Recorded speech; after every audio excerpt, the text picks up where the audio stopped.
Hi, everyone. GameHounds podcast. Edie Sellers here with Nick Cola. We are back for our weekly show. Oh, wow. What a week. Oh, my God. We will talk. We might talk a little bit about what we played, but really what we're going to talk about is what went down this week with Microsoft. Um, Yeah, and all of this happening while I'm actually dating somebody in the industry, so I'm seeing it from the inside, and it is Mm. all very, very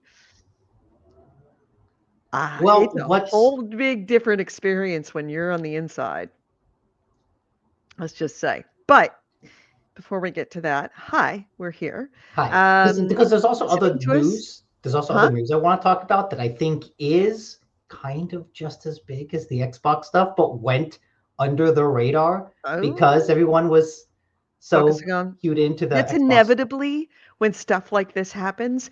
This is when other companies that have news that they want to be out there, but they don't want anybody to pay attention to it, this is when they drop it. So that Mm. doesn't surprise me.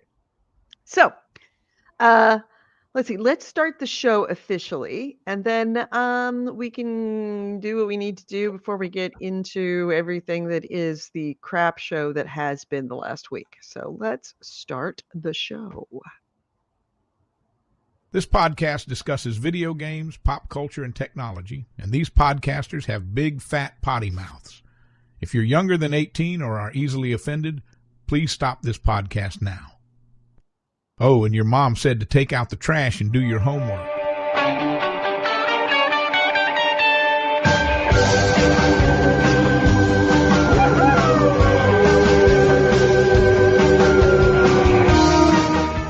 Hello and welcome to GameHounds. GameHounds episode, so what is it? 785. We are recording this on Sunday, July 6th, 2025. Happy Independence Day for all you Americans and happy Trader Day to all of you people in the UK.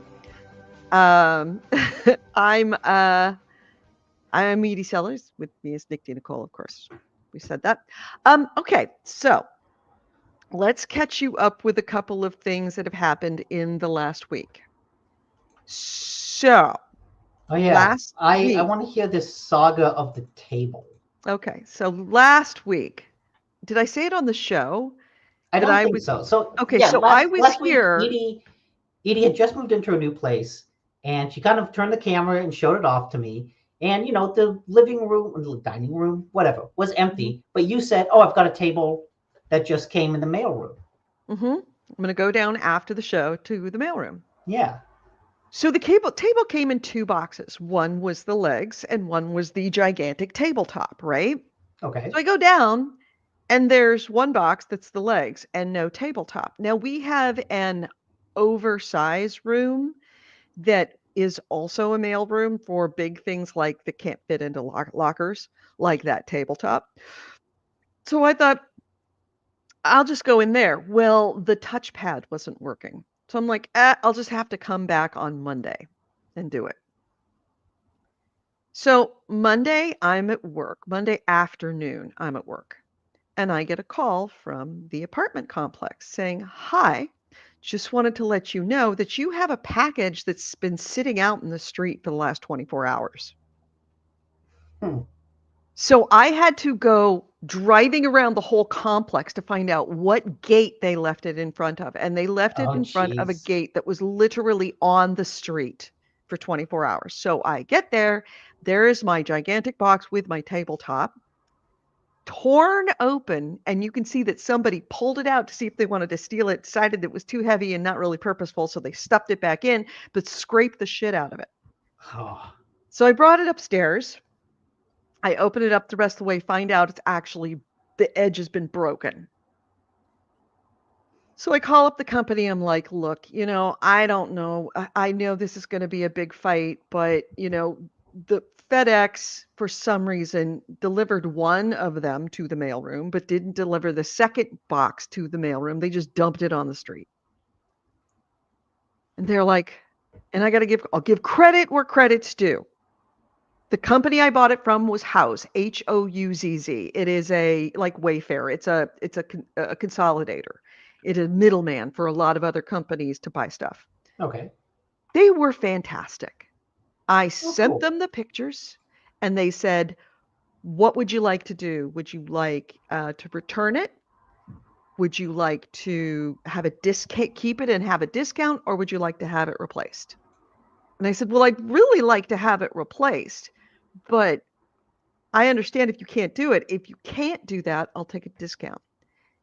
Got it within 20 before the end of the day, email, "Your delivery's been shipped." So they shipped me a second table. And the other thing is that I can't return this table because the box has been destroyed and I don't have a truck to take it because it's a massive table.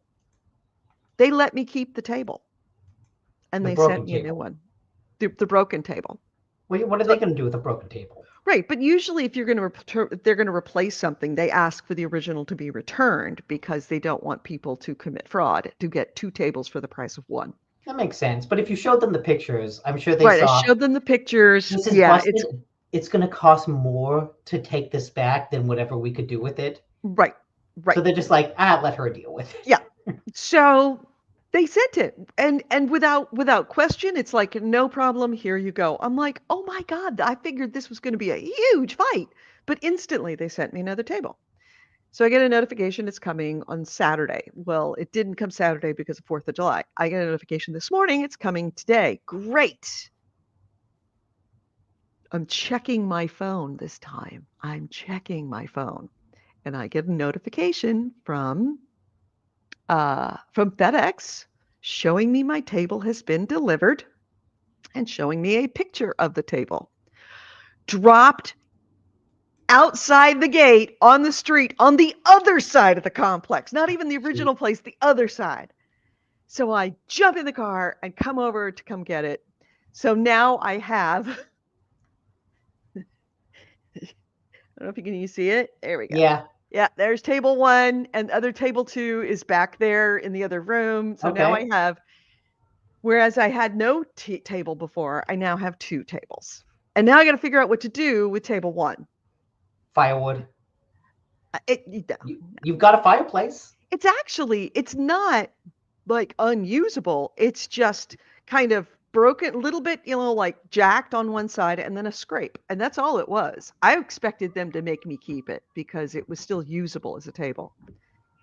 So in theory, I could sell it, on I guess Craigslist. so. Yeah. Or I could sell it. I mean, it's a $800 table. I could But it's half probably a sell table. it brand new, say, "Hey, it was damaged, but it still looks great." I'll sell it for $150. Somebody will buy it. So that's my story of the table. Are you going to sneeze? You're not sure if you're going to sneeze. This is Okay. Maybe he will move me up. So the other development today, so this week, because I have sleep apnea, I have had sleep apnea for years, obstructive sleep apnea, and I have hidden it from my physicians and my doctors because I do not want that on my record because I did not want to have a CPAP machine. And if you don't take a CPAP machine and then you have some other issue, they'll go, "Well, we're not going to cover it because you didn't take the CPAP machine." There's no way I could ever sleep with something on my face like that. So I had it and I just didn't say anything. Well, now they have treatments for sleep apnea, specifically Zepbound, which is essentially one of the big Ozempic weight loss drugs. But it's actually indicated for there it is. 2, 3, 4, 5, 6, 7. Wow, 7. That is, I think, a record for you. So AC Ray says, "Trust me, having a CPAP is not the same as using it." Yeah, true. I could have just taken the CPAP, but I just didn't want to. I just didn't want to go down that road. Really didn't. So I started on, even though I have dropped, believe it or not, 50 pounds since a year and a half ago, 2 years ago, still have sleep Nice. apnea. So I'm like, all right. I'm like, all right. My doctor was like, you can get Zepbound for apnea. And I'm like, yeah, but it's, one of those horrible expensive drugs. And like, if you have apnea, it's not expensive. I'm like, okay. So this week I started Zepbound. First off, oh my God, it makes you feel awful. Oh, that sucks. Oh, you feel so, so horrible. Like your stomach's kind of upset all the time and you feel icky. And the first 2 days, I could barely move. I slept. Like I would go to work, I'd come back, I'd sleep, I'd wake up, I'd make dinner, I'd eat like 3 bites and then go back to sleep for the first 2 days.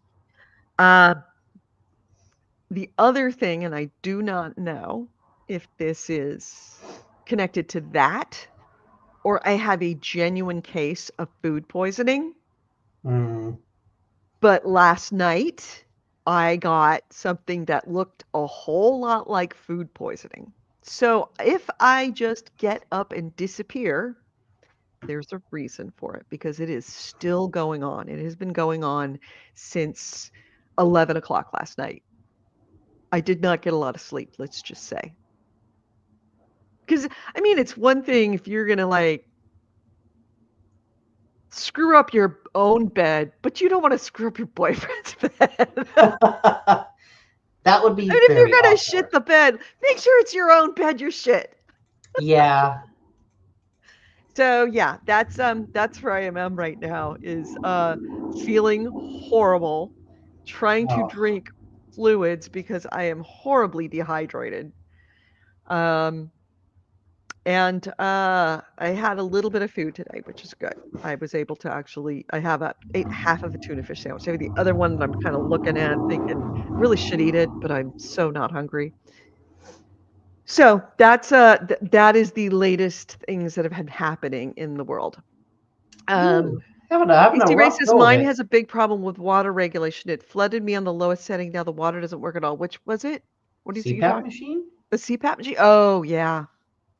Yeah, What did they Kevin do with before he passed water? away, he had something that was similar to a CPAP machine that was a breathing assist machine when he would sleep. And it was the same thing. You had to fill it up with distilled water because otherwise you dry out your mouth and your nose too much. Oh. Huh. So, but even with all of that, I still had a better week than 9,000 Microsoft employees. Yeah. Yeah. Yeah. Yeah.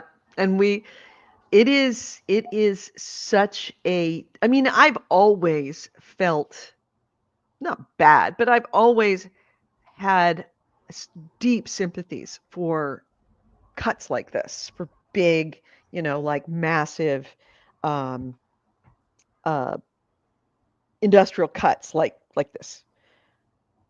But seeing it now from the inside,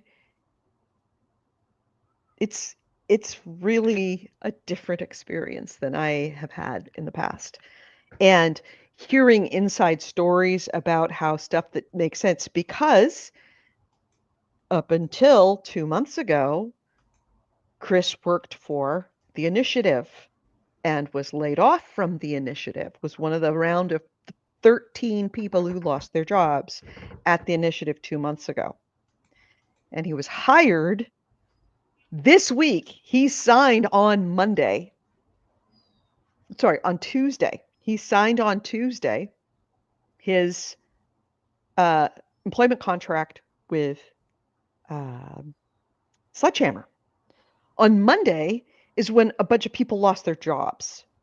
So he was like, "Are Was it they Monday or canceling?" Tuesday? I think it was Tuesday. Maybe it was Tuesday and Wednesday was the day he signed it. And he was like, am I still getting hired? I mean, they're laying people off. And I'm like, yeah, you're definitely going to get hired because they don't see you haven't affected the bottom line. So they're not going to not hire you because it makes no difference to them whether they hire you or not on their bottom line currently. Mm-hmm. Once you're hired, you do. But right now, You are not a line item anywhere at the moment. And so it's also So worth noting, and this is something that Jason Schreier, no, who writes the Game File newsletter? Paul No, Tassi, that's Totillo, Stephen Totillo. He keeps track of a lot of the employee count of companies, the comings and goings. And one of the things he noticed is that, layoffs always come in big chunks and always make the news. Hirings always happen way slower. And so he was looking at EA's headcount.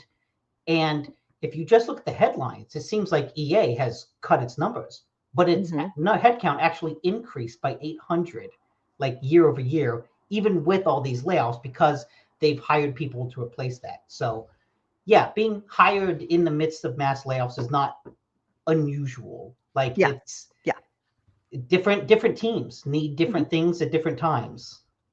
Yep. And his layoff from Crystal Dynamics and the Initiative.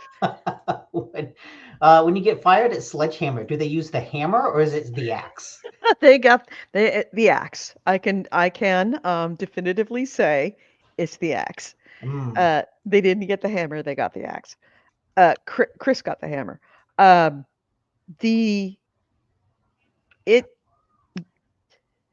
Chris is experiencing what I can best describe as survivor's guilt, but even more so because he walked away from the Initiative. Well, he was tossed from the Initiative with a massive separation package. And now he's been hired for more money than he was making at the Initiative by Sledgehammer, another Xbox division. And he signs the paperwork the day after 9,000 people lose their jobs, the Initiative being shut down completely. So everybody he worked with is now out of a job. His game being canceled, and there were layoffs at Sledgehammer. And some of the layoffs were the people that recommended him for his job. Ooh.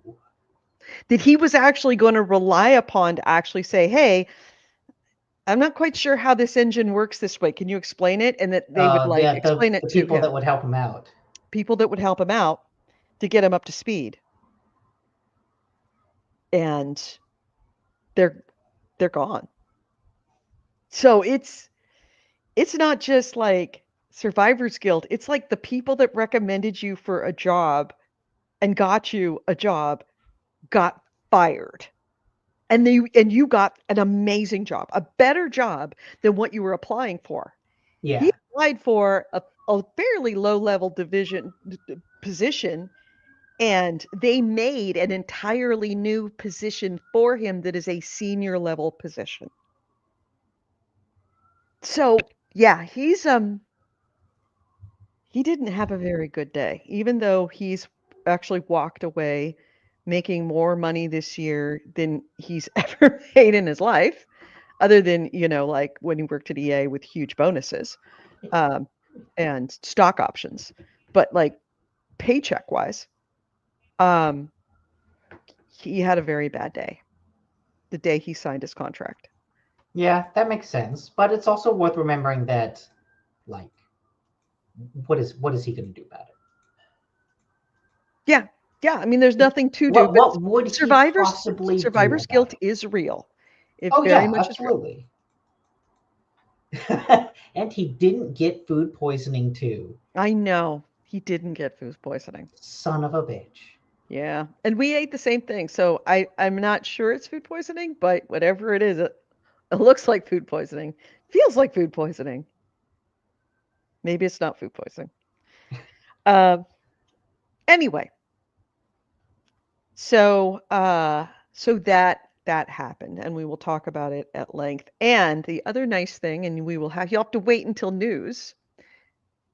One of the things that has been talked about since Perfect Dark was canceled and the Initiative scrapped, they're going back to like why it might have been scrapped, and they were saying that a year ago or year and a half ago when they brought on Crystal Dynamics that the game was in rough shape. And now there's some rumors coming out that the fantastic gameplay preview, the trailer that they did, may have been faked. Yeah, it was just a CG trailer. It wasn't actual gameplay. Oh, that is what the rumor is saying. Not confirmed true, but I can tell you exactly what it is, and I can confirm it because it is the only time I have ever asked him inside information, and knowing that he would give me the honest answer, and it wouldn't affect his job. What is it? It was in-game. It was not faked. It was not CG. Okay. It was the in-game engine. He said, yes, it was staged in that, like it had we set up all of the enemies and all of the environment to make it the most compelling, but it was in-game. It was not faked. It was actual in-game gameplay. Okay. In-game engine. Just it was staged in the way that it went down with particular things happening because, of course, that's what you do. It's still in-game gameplay. So it was in-engine gameplay. So that was real. It was not faked. Okay, it was an actual vertical slice. It was an actual vertical slice of the game. Staged. I mean, that's what a vertical slice is. But that's what every trailer is staged to a certain extent to show the most compelling gameplay. Well, yeah, demos regularly hide stuff. Yeah.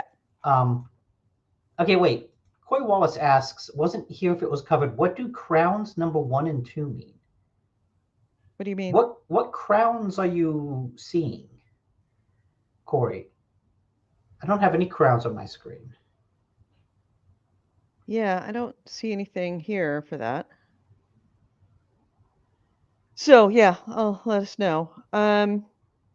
AC Wraith has a headline for us.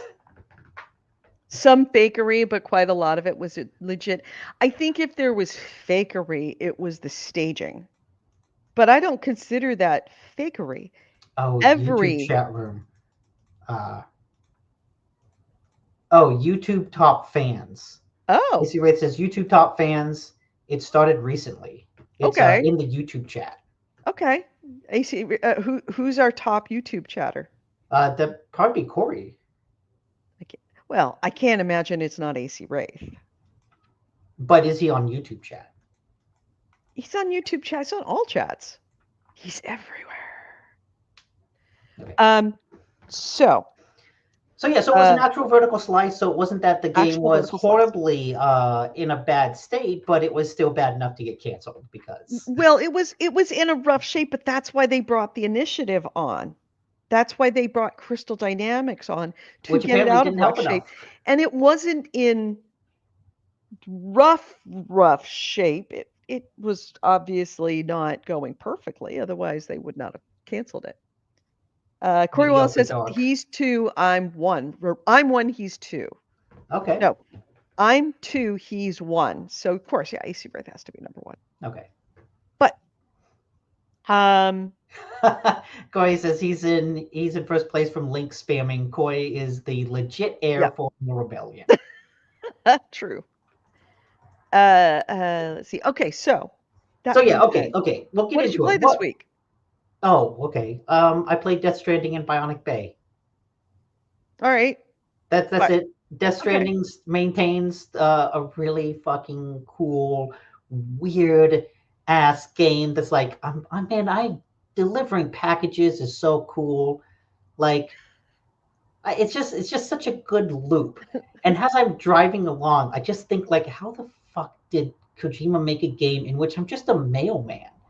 But like, I'm a mailman in this radically bizarre post-apocalyptic wasteland that's like, this is really cool. Yeah.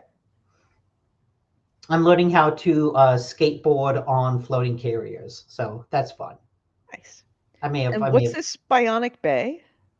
That was the one that I talked about last week. It's like a 2D side scroller, kind of Inside-esque, although, and I did want to look it up and I forgot, it gives me such Badlands vibe. And Badland is a mobile game where you play as this cute little animal and you're kind of floating your way through buzzsaws and obstacles. and Bionic Bay just screams a similar art style, similar gameplay style. And I wanted to see if it was the same developer. But I never, God damn it. Now, no, I don't want to screenshot Bionic Bay. Google, just finish it for me. Okay, developers, Psychoflow Studio and Marina Oi. What does Psychoflow Studios and Marina Oi do? Bionic Bay. Oh, looks like it's only Bionic Bay. Huh, interesting. Anyways, that game remains like really cool and fun. Yeah, it's a great thing to just pick up and play. Yeah, looks like it. I've also started testing out PX Play, which is a remote PlayStation app, so that I can play PlayStation games streamed to the Ally. Wow. And it worked really well locally. I don't know if I can get it to work remotely, but that is my next goal. So I have actually played games this week. I have played not a lot, but enough, more than I normally do, of Elden Ring Night Rain.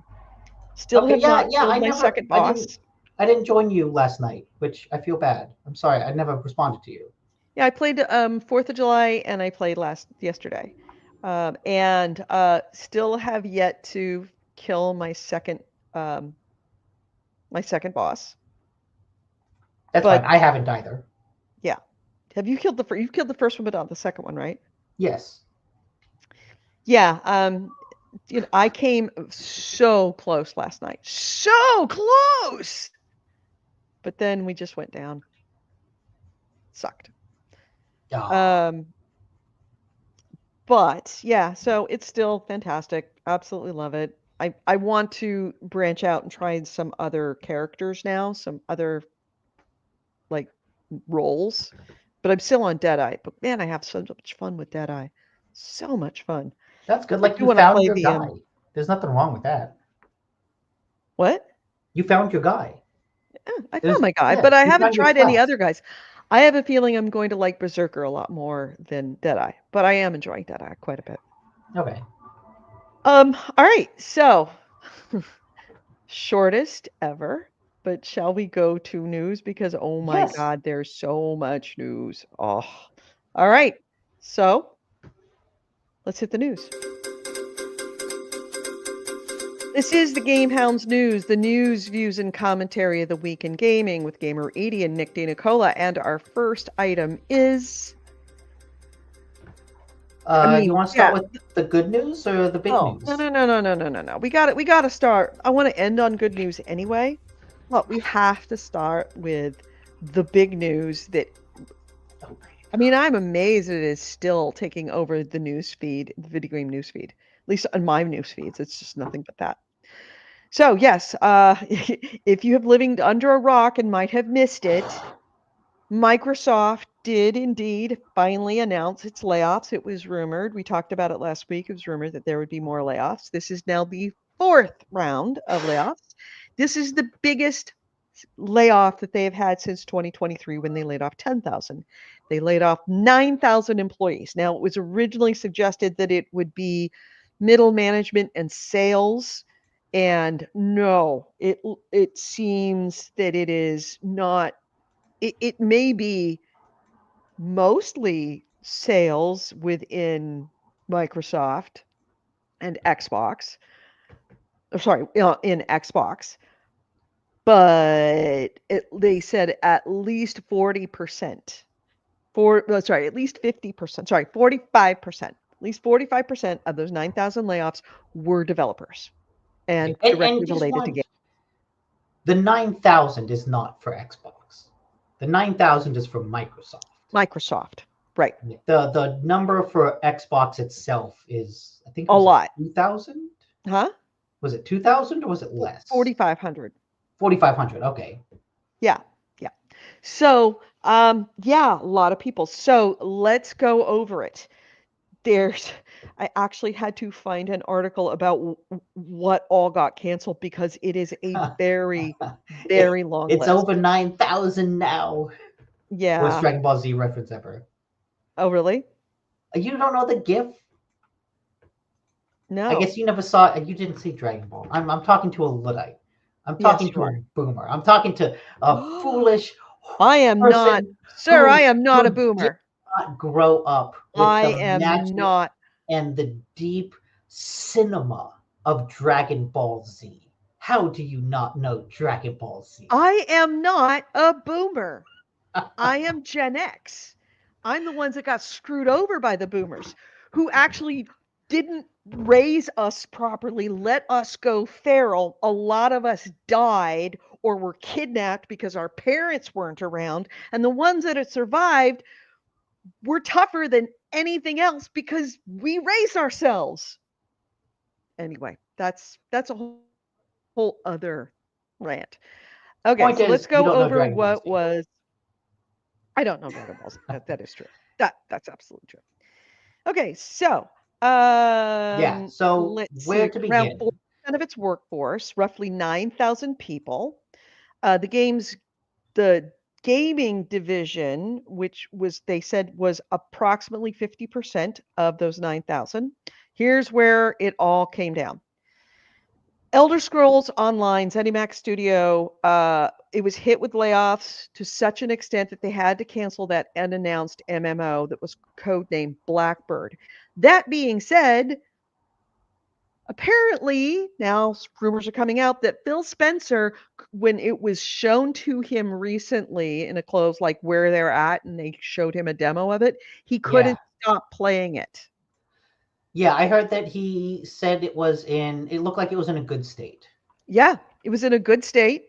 So it has nothing to do whether things were in a rough shape or not. They just fired, which makes me wonder what.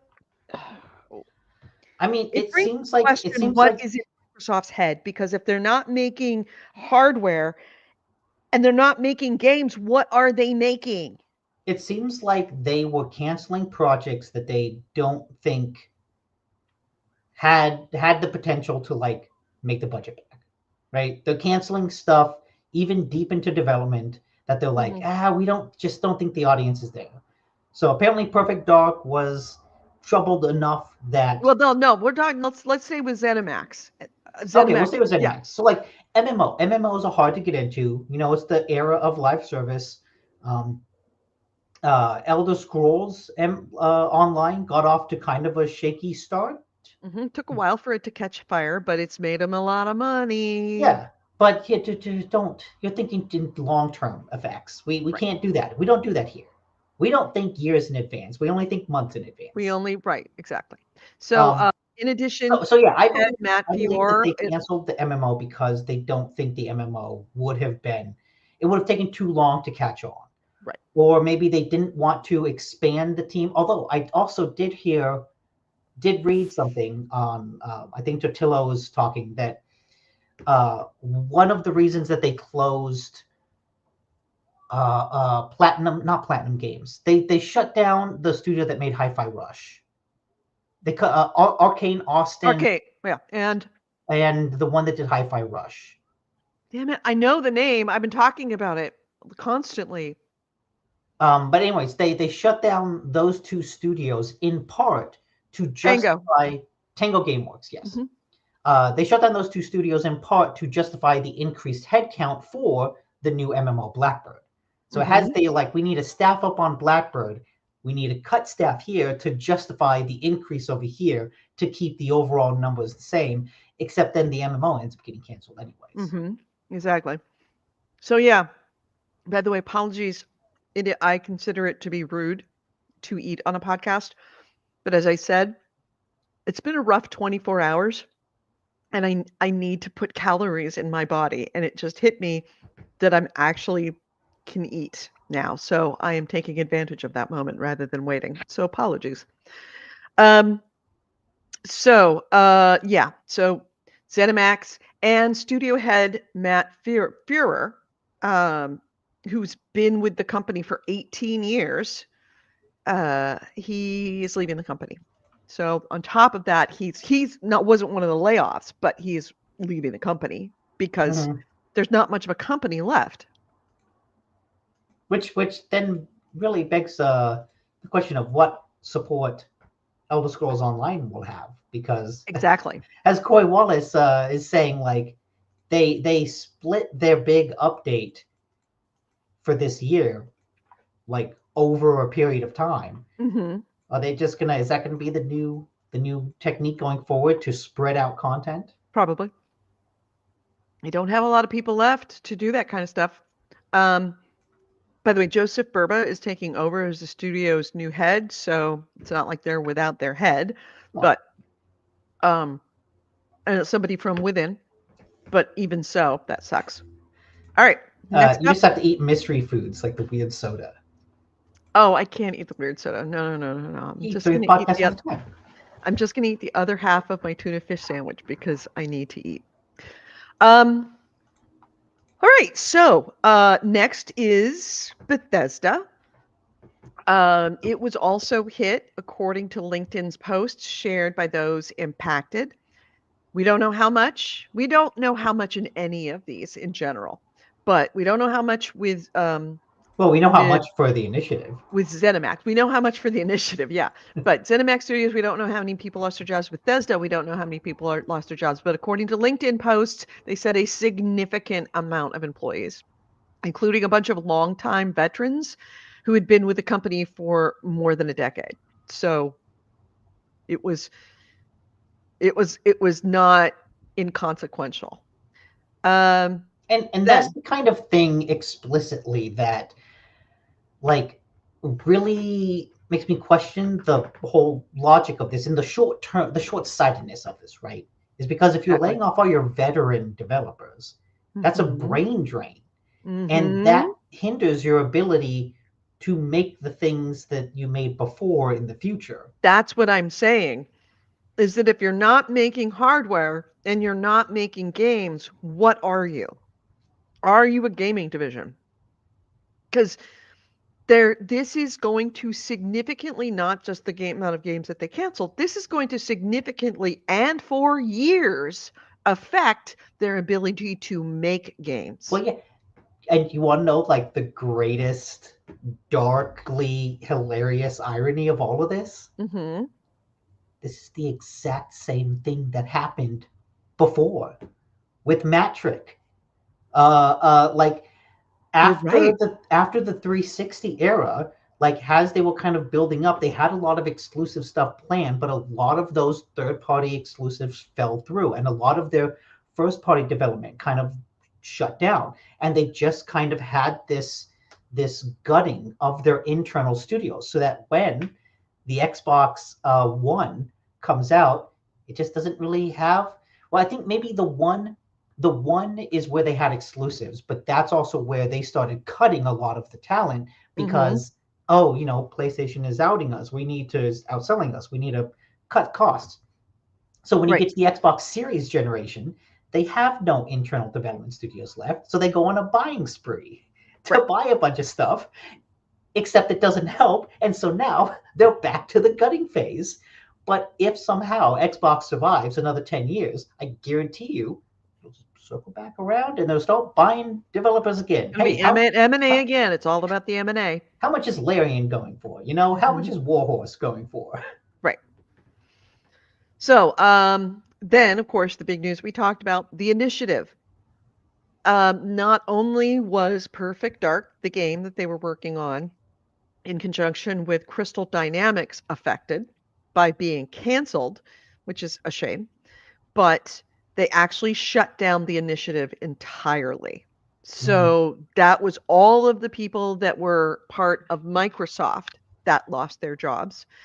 It is questionable, and this is something that you have to think about when they say 9,000 employees. That's 9,000 Microsoft employees.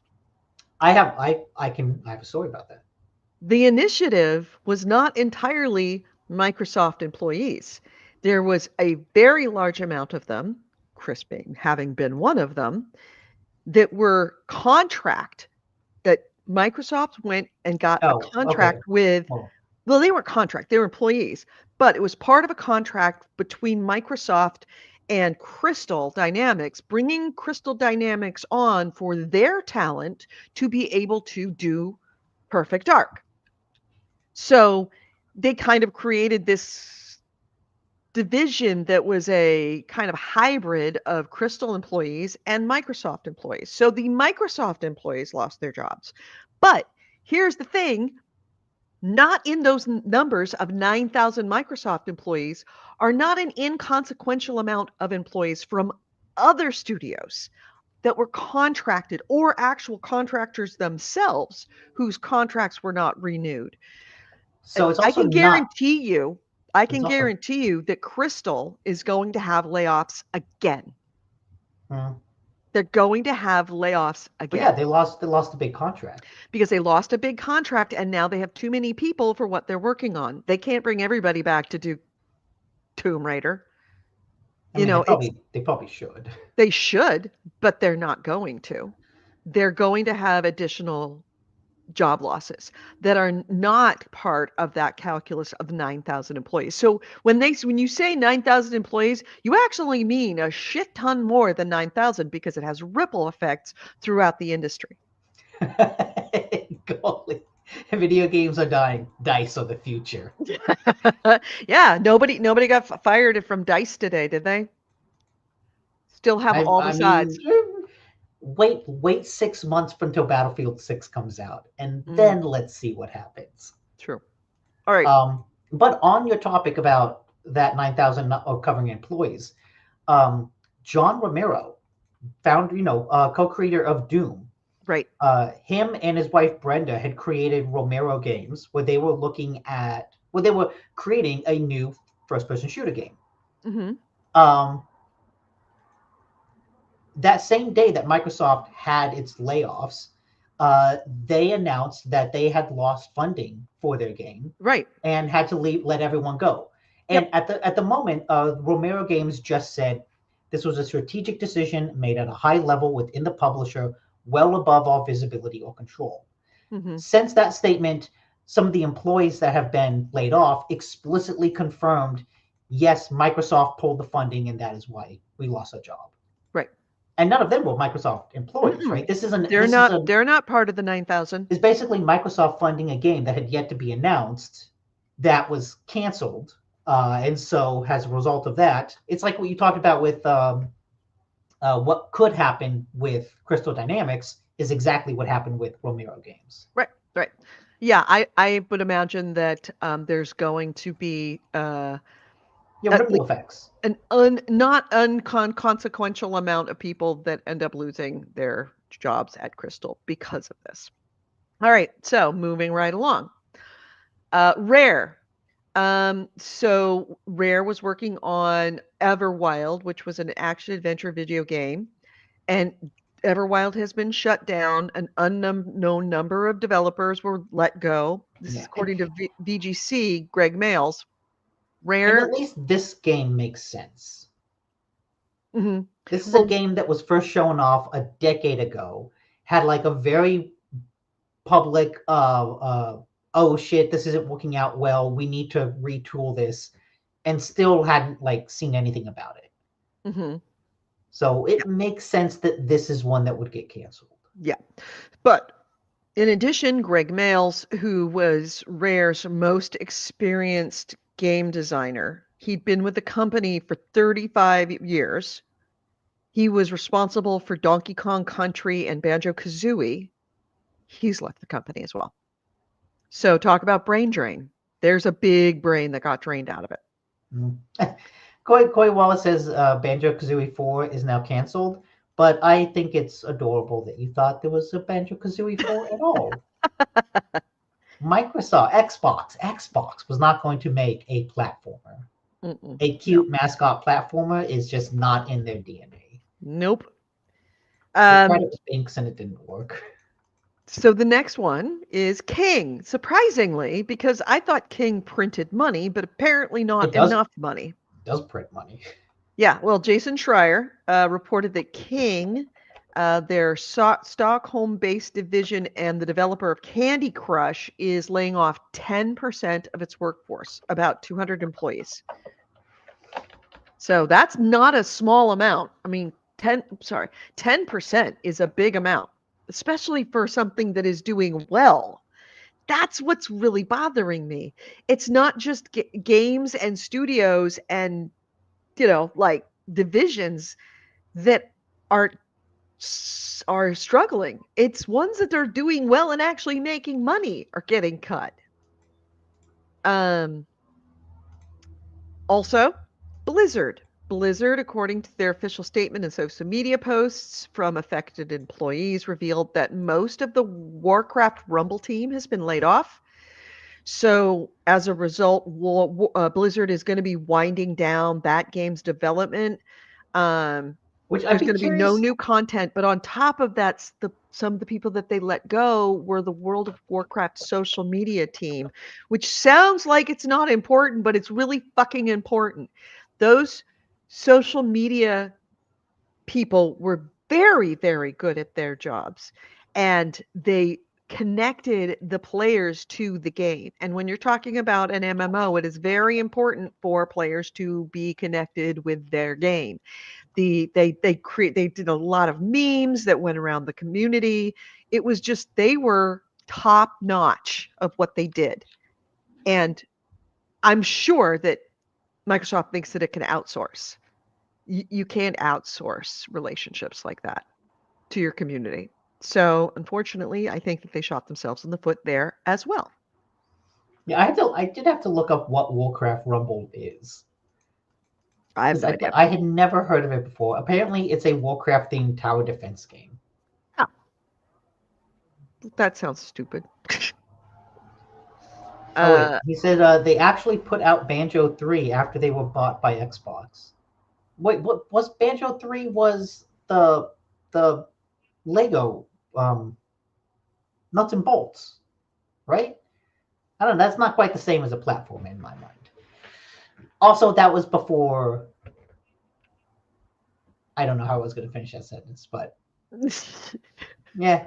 Okay. Then moving right along.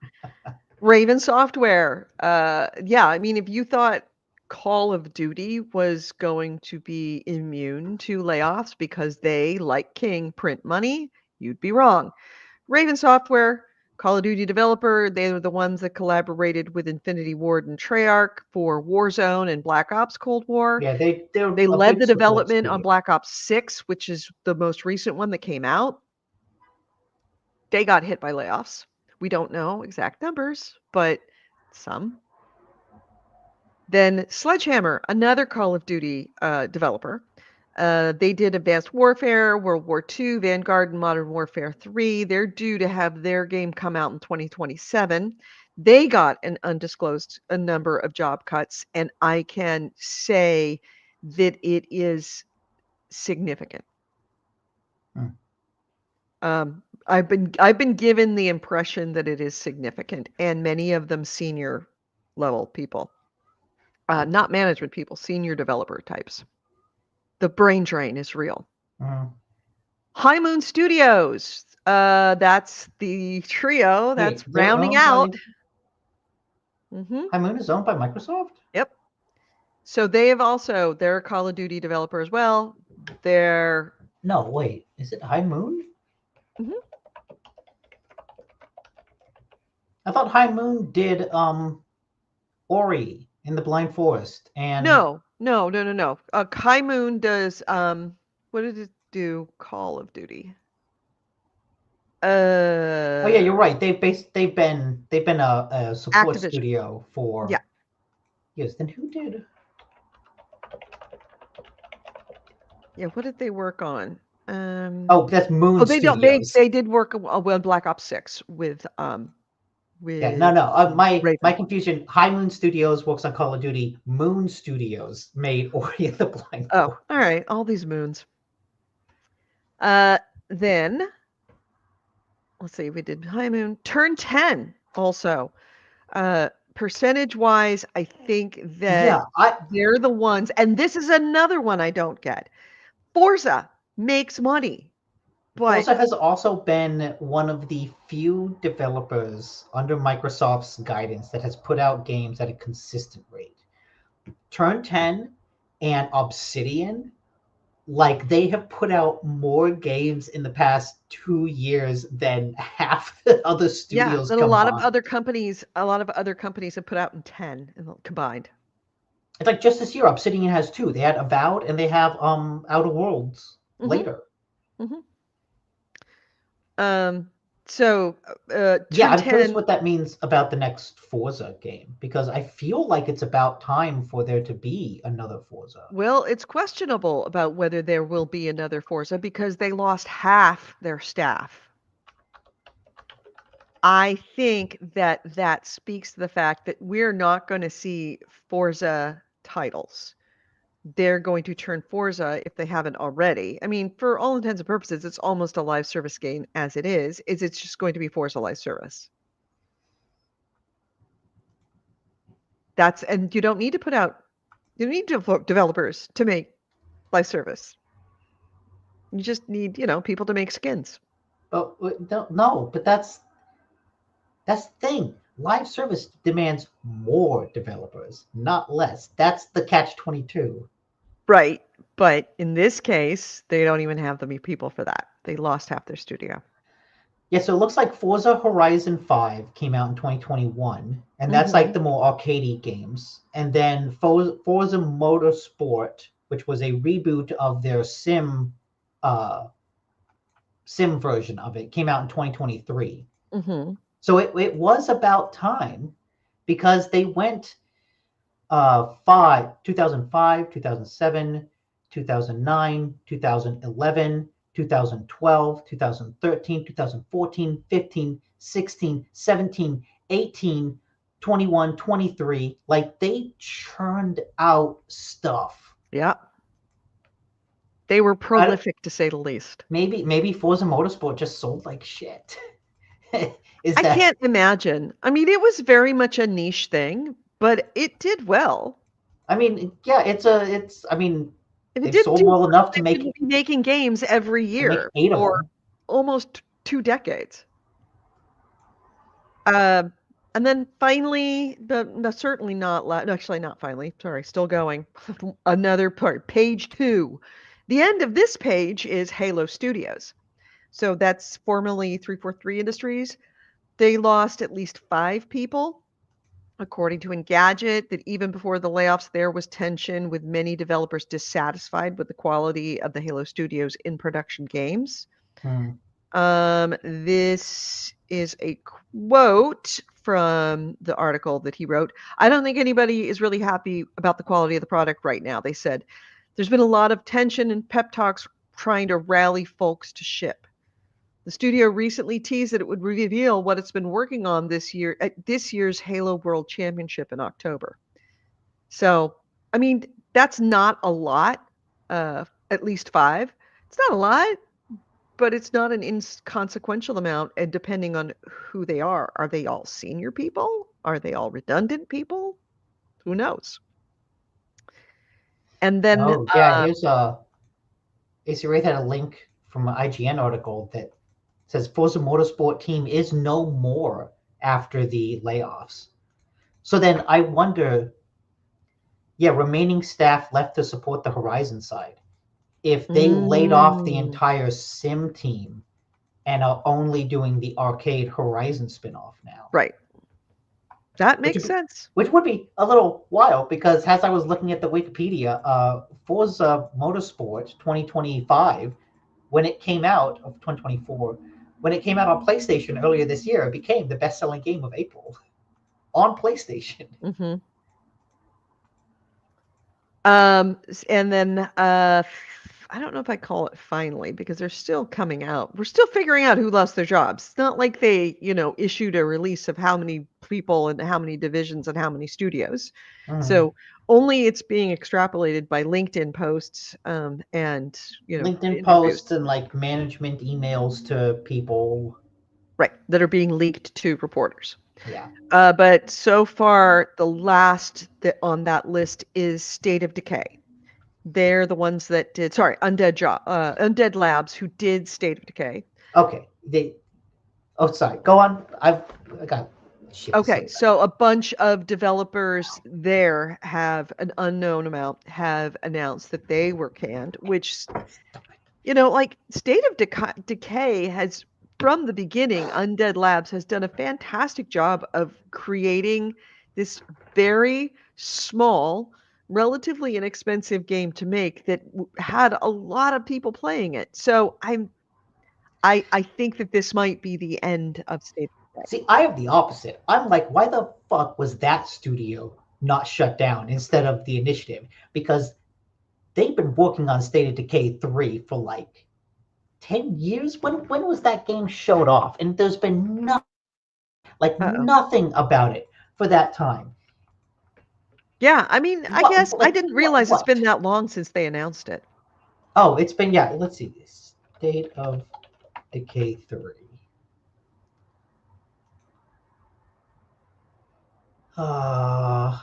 When was it announced? Announcement date?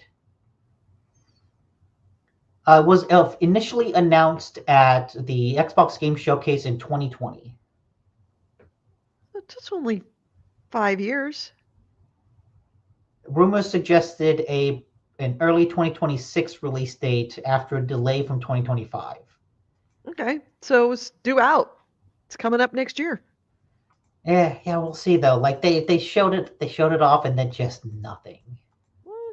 Well, it's true. Like, that actually does not speak very well of it, in that they did not mention that in the and I should have clocked that when they did the state of play, that MMO wasn't announced, that Perfect Dark wasn't talked about, that State of Decay 3 isn't being talked about, and they're coming out. There's no Forza game. There's no Forza game. They're not talking about these things. And fuck, Forza, every year at E3 there was a big Forza presentation with a huge car on the stage. And I think they've said specifically all the stuff we showed in the showcase last month is fine. It's still coming out. Yeah, is it? I don't trust you anymore. You lied. I believe it is, because I think any game that they're like, yeah, well, that's gonna get canceled, let's not put that in the showcase. That'll look real bad. Bitters is so obsessed with Yves Guillemot.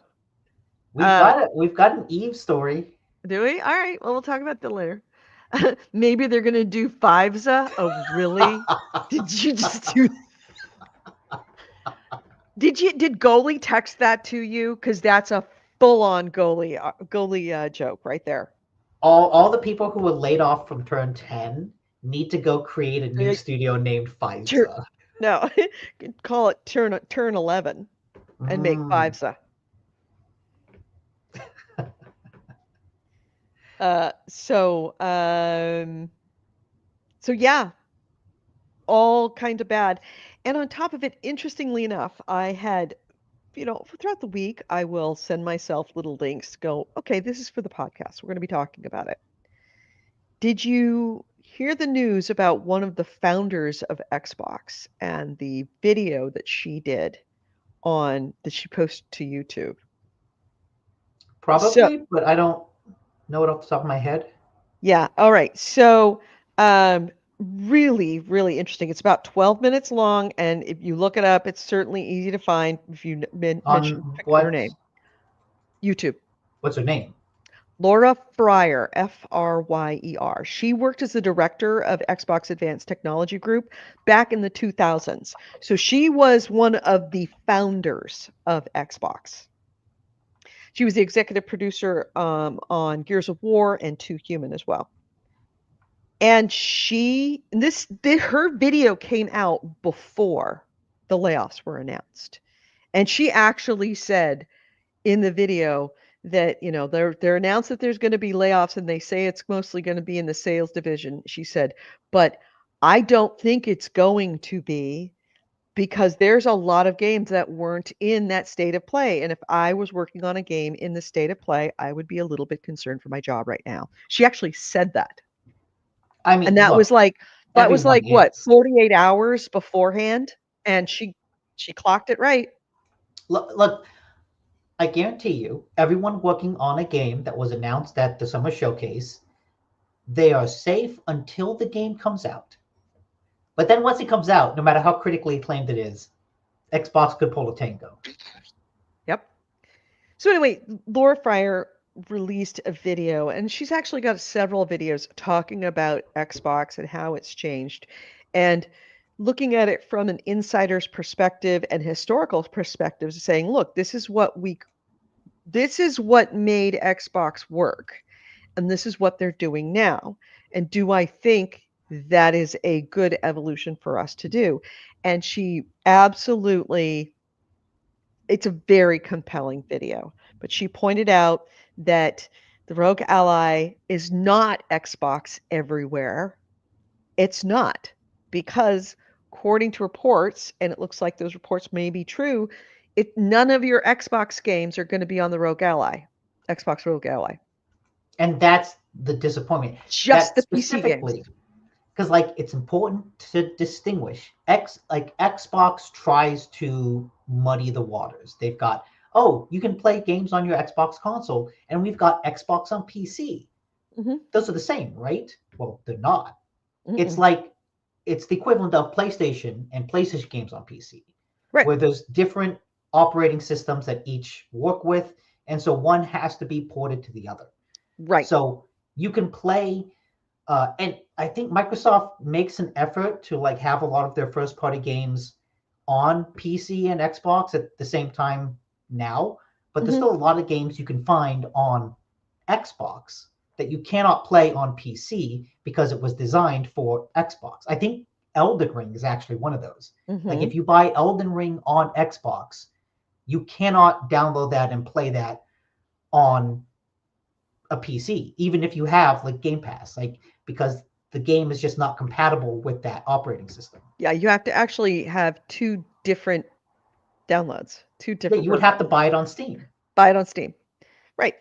Same thing with Baldur's Gate. I had to buy it on Steam and on PlayStation because they're two different games. Yeah. So anyway, she had a 12-minute video questioning why this actually exists when it makes no sense. If it is Xbox Anywhere, I can play it. It's not Xbox Anywhere. It's PC games anywhere. And she pointed out that when they were creating the Xbox, one of the things that made them succeed over PlayStation was that they had all these PC games that they were making, and then PlayStation came around, and PlayStation was easy because all you had to do was plug it in and it just worked. Put that disc in. Right. Then Xbox says, we need a box that you just plug in and it works. And they're like, we can do that. But how do we compete against the PlayStation? And they're like, because we already have relationships with developers.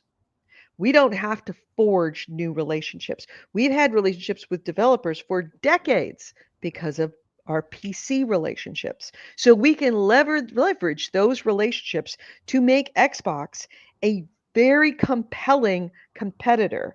And then, of course, there was the price difference, which really made a big difference in the 360 era between I do think it's important to note Xbox did not start well. The first Xbox was largely kind of a flop. I think it was only out for 3 years before they were get the 360 out there. We need just 360 get it out there. Yep. They kind of rushed it out, which led to the Red Ring of Death.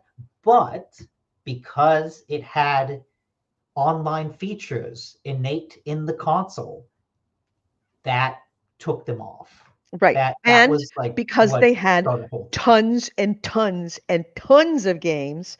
And the PS3 did not have tons and tons and tons and tons of games because Xbox had all those relationships and knew how to distribute games. They'd already done it for decades. PS3 also was the one console that used the special, was it the cell?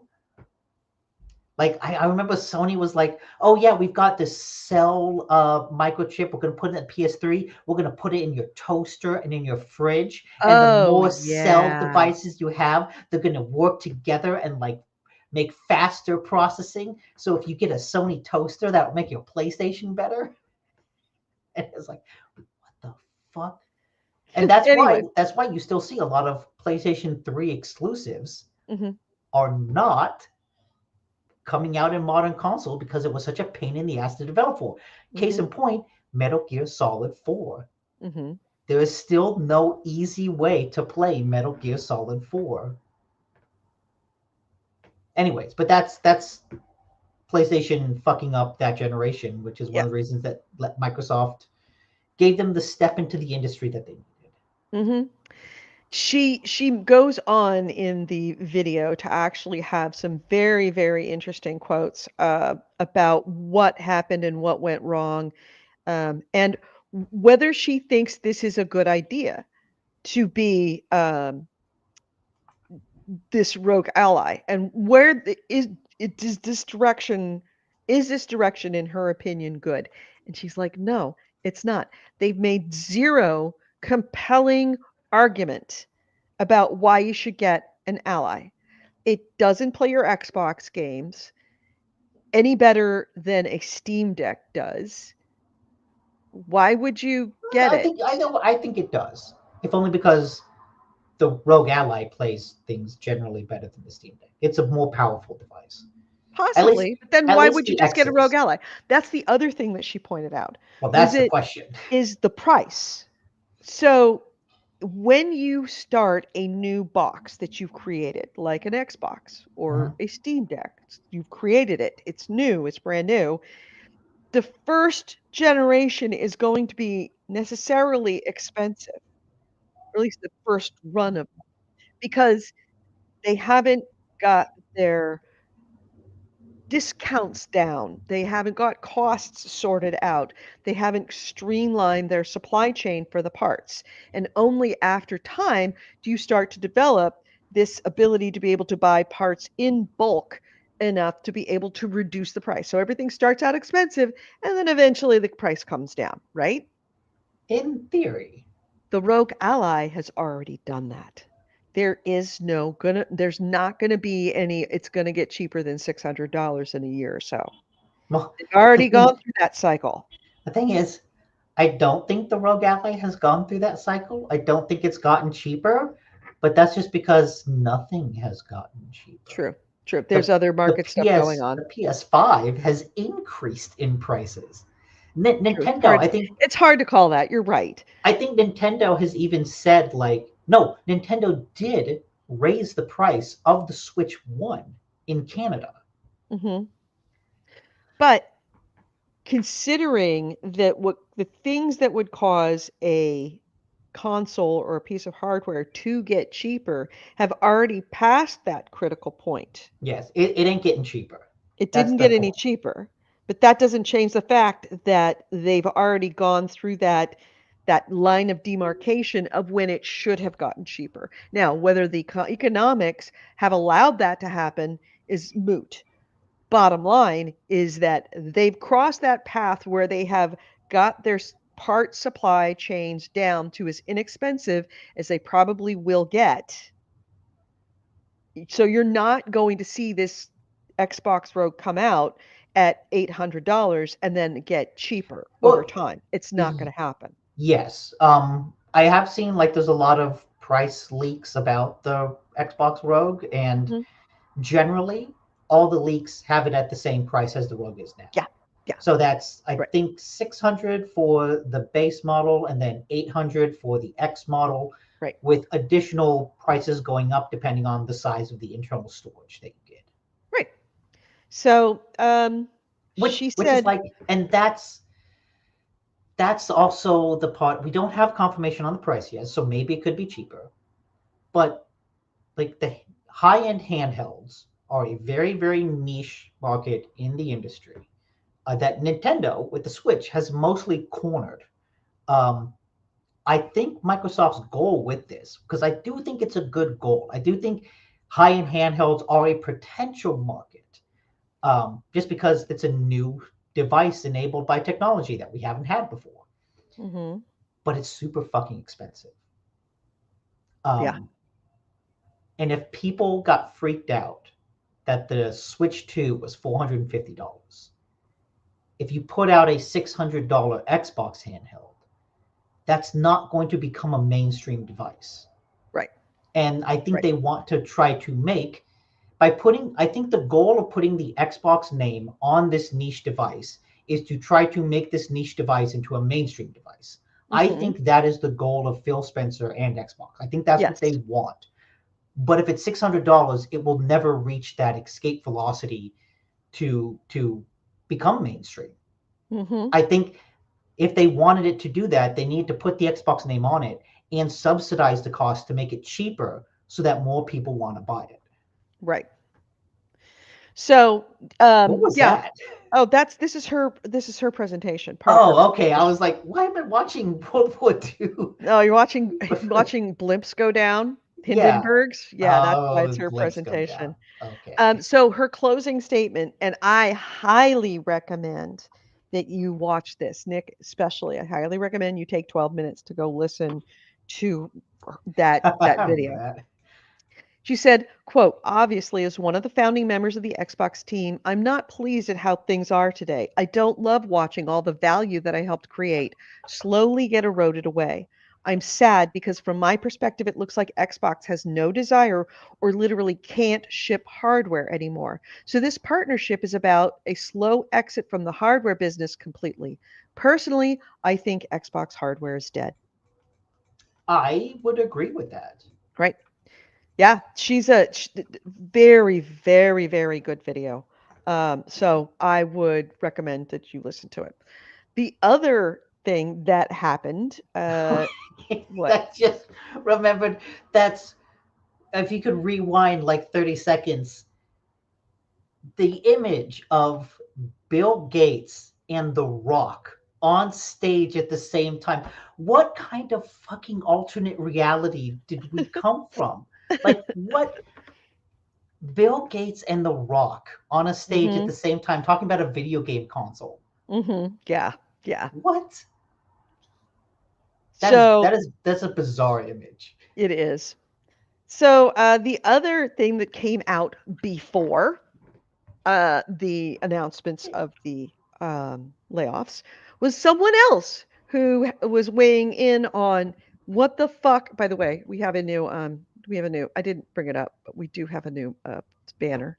This weekend, the Xbox shit show? I think it's necessary, don't you? Yeah. It feels right. It feels right. So another person weighed in on the whole when the Rogue Ally came out, and it looks like there's this whole new direction. And of course, now with the layoffs, obviously, it looked even more so. Of this direction that we're thinking that they're getting out of hardware is very much the case. One of the former heads of all places, Blizzard, was not very enthusiastic about it. So Mike Ibarra, who was head of Blizzard and then promoted for like half a minute to be the head of Activision after Bobby Kotick left. He was one of Microsoft Studios' first employees. And he also said that things are going off the rails. He said Microsoft's, that this strategy he called bizarre has many people, both old Xbox people and even non-Xbox people that are in the industry, really confused about what the fuck is going on in Xbox's head. Because Xbox, fun fact, I did not know until Laura Fryer pointed it out, makes money. When Phil Spencer made his announcement about the 9,000 cuts, one of the first things he said in his opening is about this is the best time it has ever been for Xbox. We have more players than we've ever had. We've sold more consoles than we ever had. This is the time. Like, we're doing great as a company. Microsoft made 5%. It's making a profit. The problem is that it's not making 22%, and Windows made 22% more last year. Well, also, what I think a lot of people are like kind of cluing in is like, Oh, didn't they say they're going to invest, $80 billion into AI? And that money's got to come from somewhere. Right. And they already spent $60 billion of it to buy Activision. So anyway, Mike Ibarra had this quote during an interview. He says, quote, oh, actually, I take it back. He put this on X. It's tough to see the Xbox confused about who it is and what it should be. Some great people there still, they have to figure out what needs to change and fast. He did say that he still remains a big fan of Xbox and he's, quote, cheering them on from the sidelines, unquote. But he says he urged Xbox to, quote, pick your lane and stick to it.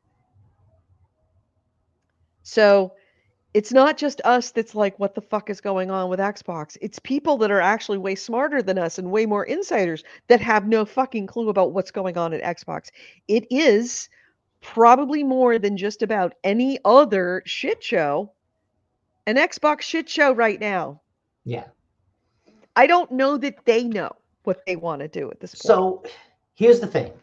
Because I have at least one other news story that's like, I think speaks to the bigger picture about what's going on here. And it is that Xbox doesn't know. They don't know what the future is because they don't know what the future of gaming is. They don't know what the future will look like. And the story I have that's related to that is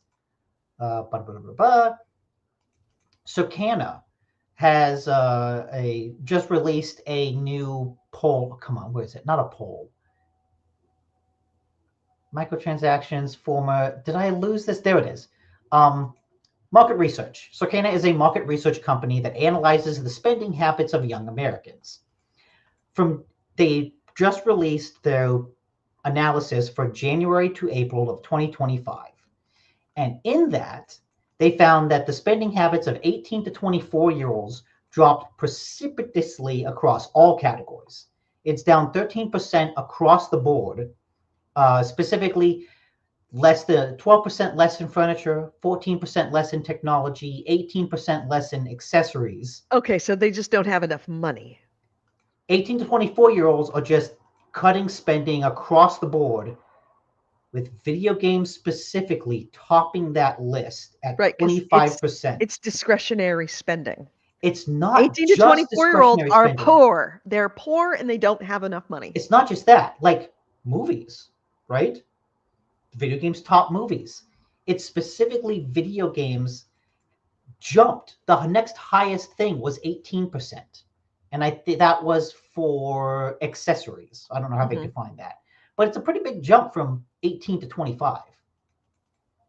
And that's video games in general. That's including live service games and battle passes and microtransactions. Right. Young people just aren't spending money in this industry at all.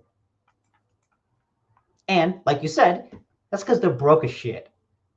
They're broke as shit. They ain't getting money. They ain't getting jobs, which are being replaced by AI, which Microsoft is funding, which is why they got to lay people off from Xbox. And it's all just the big old fun fact, capitalists. You need to pay people enough so that they could buy your shit. Because if you raise the prices on your shit and you don't raise their wages, they don't have money to buy your shit. And you go out of business. You've got to pay your people. And that is coupled with older generations spending going up. Older generations, we're fine. We got maybe not fine, but we got money. I got money. I bought a Rogue Ally. And so looking at those facts, that young people are just spending less on everything across the board, and you couple that with, well, we've got a big gaming industry. How do we make money from that? How do we appeal to young people? Well, we can't just do what we've been doing. We have to do something different. And so I think that is why you get people at Xbox sort of going this slash and burn route, because they don't know what they're doing. Right. And I think the reason Sony is not going this route is, PlayStation is like the most successful part of Sony. So they don't kind of get blown with the economic winds in the same way that Xbox does. PlayStation is like, fuck no. we are why you exist. You can't tell us what to do. Yeah. But also, I think PlayStation is to Sony what California and Texas are to the United States. Yeah, exactly. We go away, you got bigger problems. We'll be fine. We make more money than we send you more money than we get back. Yeah. We're supporting the rest of the country. So and New York. you cannot do too much to us and without it actually hurting everything. But I also think PlayStation is doubling down on the past. They're doubling down on those older people who are increasing their spending. Stacey Ray says, I'm old and broke. Should I feel young? Yeah, Yes. You're living the spirit, man. You've got the Yeah. spirit of an 18 to 24-year-old in you. Freedom's just another word for nothing left to lose, baby. Okay. So yeah, Anyway, I think keep PlayStation... talking. I need to. Okay, go. All right, be right back. Go. I think PlayStation is doubling down on the older generations, the people that have the disposable income to, increase their spending. Because you see this with the PS Pro, right? It came out, it was $700. People were like, oh my God, this is a lot of money for what is visually nothing, like no improvement. But I think that's just, they see that the console race is going to become a niche product. And so they're just going to keep doing that, but they're going to price it like a niche product, which means the next PlayStation is probably going to be $800-900. I don't know exactly what it will offer to justify that price, but it will be priced like the Rogue Ally. Base model 600, advanced model 800. Maybe they'll even go up to 1,000 like the Rogue can with a, hey, it's a 4 terabyte SSD that you can get for $1,000. Like, I think they are just going to target the dwindling number of gamers who have that disposable income, and that is how they're going to get by. Is they're just going to increase the prices, but they're not trying to get the young people. And I don't know how long that will last. That might keep them, going longer than it seems Xbox is, if only because Xbox is just throwing all its shit at the wall to see what sticks. And I don't know if that is a better direction to go into, because you are willingly narrowing your audience. But I do think that's the direction they're going in, if only because PlayStation has pulled back from all of its live service efforts. They've canceled a lot of those projects. So it seems like they are going to reinvest in the big budget single player games that they're known for. And elsewhere around the world, big budget single player games seem to be growing. Like China's got a growing industry for that. Eastern Europe does, Korea does, all across Europe does. Just those emerging markets can fill the single player gap that American developers used to provide. So I think Sony is betting on those emerging markets, basically creating the content to justify the next PlayStation. And very precipitously, nerds. I will have you know, I chose that word specifically, and I could not spell it. I had to put in my best guess and then wait for the spell check to correct me. I'm just going to play my N gauge. Like, okay, Corey earlier on said, anyone want a Vita? I'll sell mine for $500. I might get a Vita. I remember the Vita being well regarded and cool.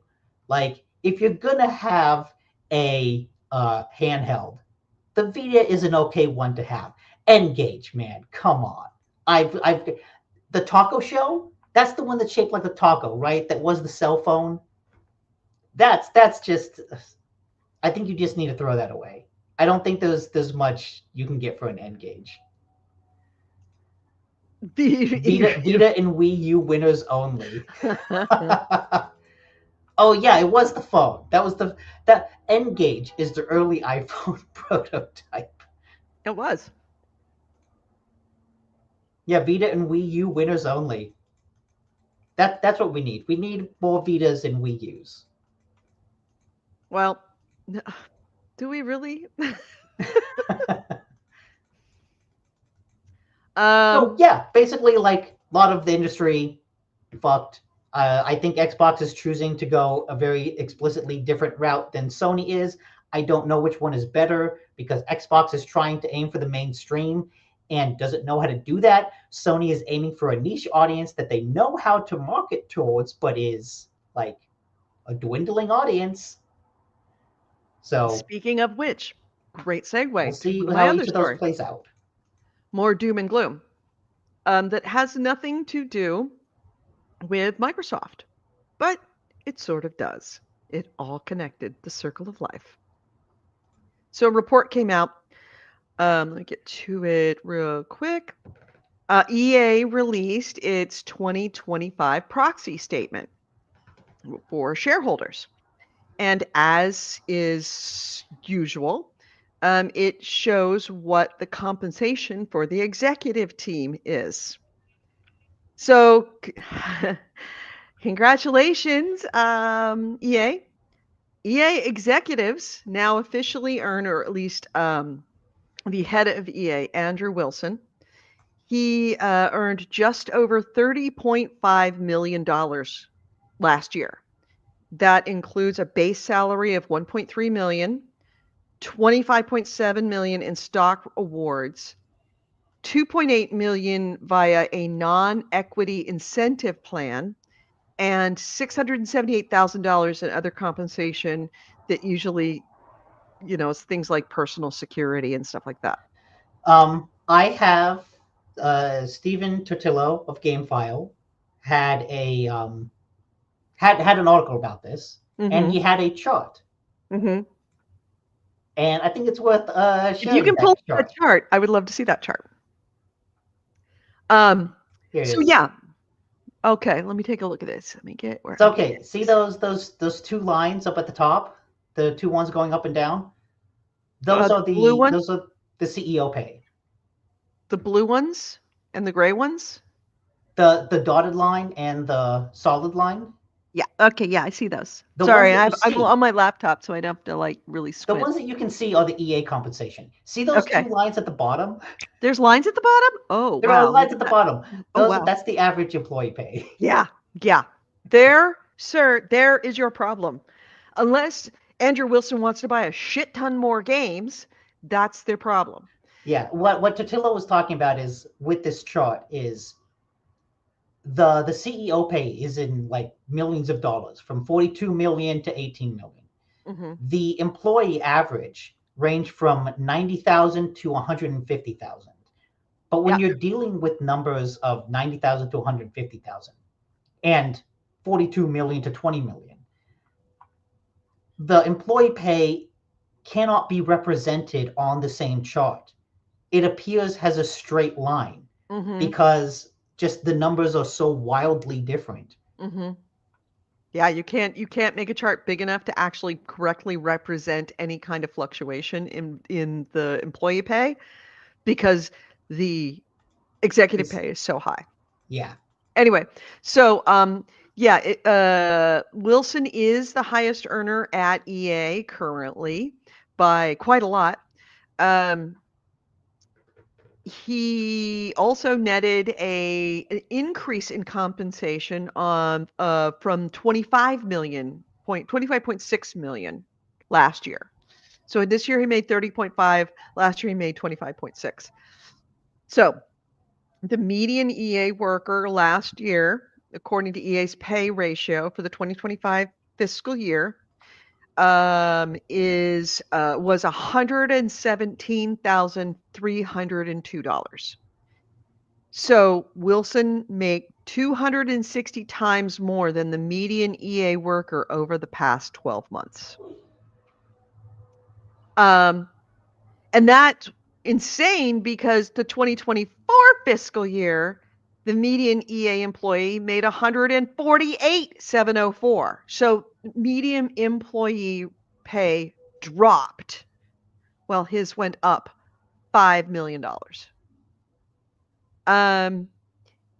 This friends, what you're seeing right, I guess it's probably over here.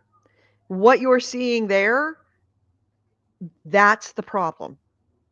That is why Xbox is struggling. That is why PlayStation is struggling. That's why all the companies that are struggling because nobody's buying shit is this. Because the people way down at the bottom don't have enough money to buy anything. And the guys up here are taking all the money and they're doing great. But their company's going to go under because they need those people to buy the shit that they're making. Yeah. Enough said.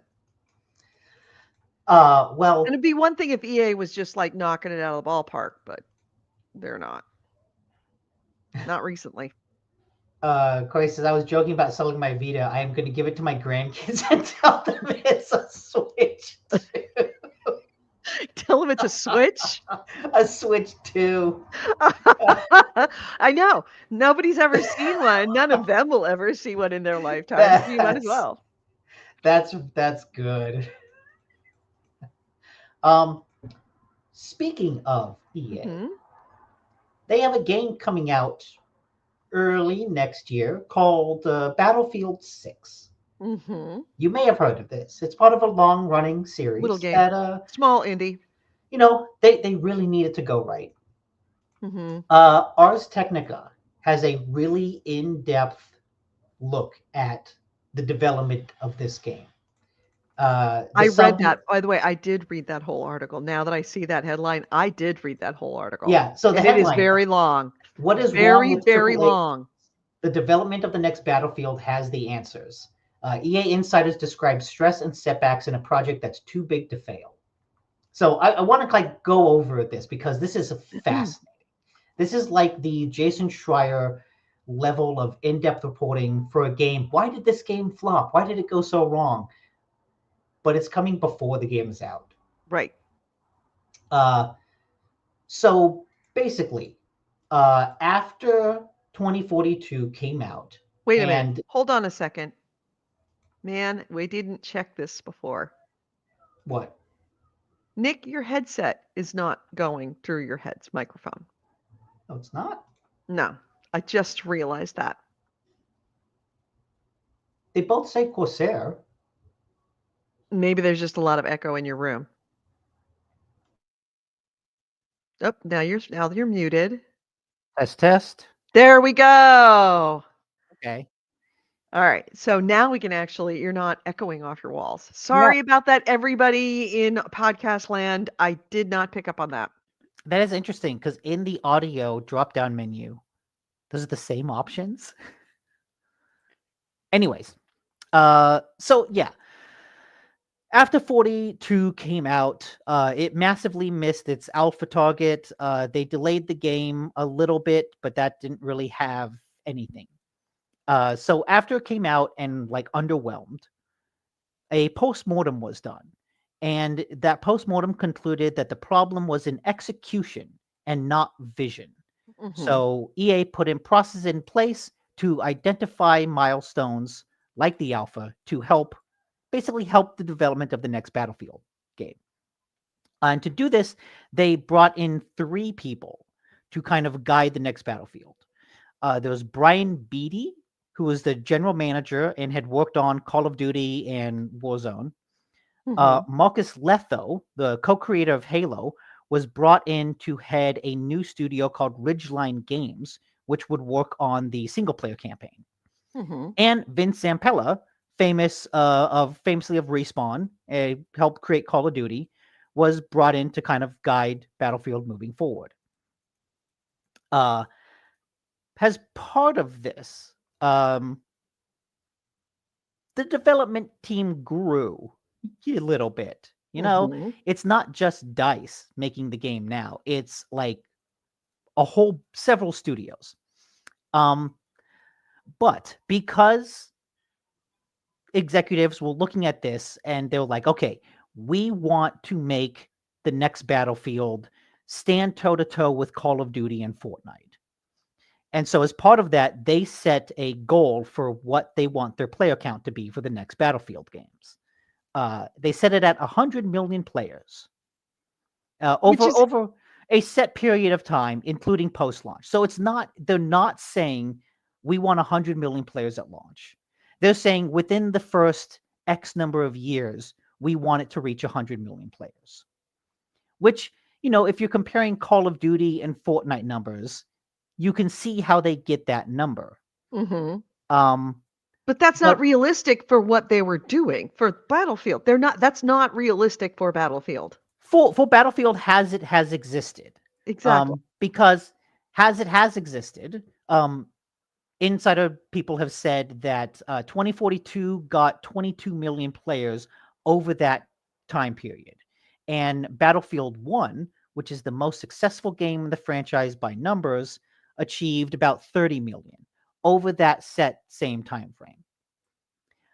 But Battlefield and Call of Duty and Fortnite are very different beasts now. Part of that is that Call of Duty and Fortnite both have these free-to-play battle royale modes. Mm-hmm. So that means that Battlefield had to do the same. The next Battlefield was planned to have a free-to-play battle royale mode, another free-to-play mode called Gauntlet, a 6-hour single-player campaign, traditional Battlefield multiplayer modes like Conquest and Rush, and then community content mode called Portal, which they had talked about with 2042, right? They had a whole thing about Battlefield Portal allowing community-created content for that game. So that's like 5 major pillars that they're working with because their goal is to not make a Battlefield, they want to make a platform.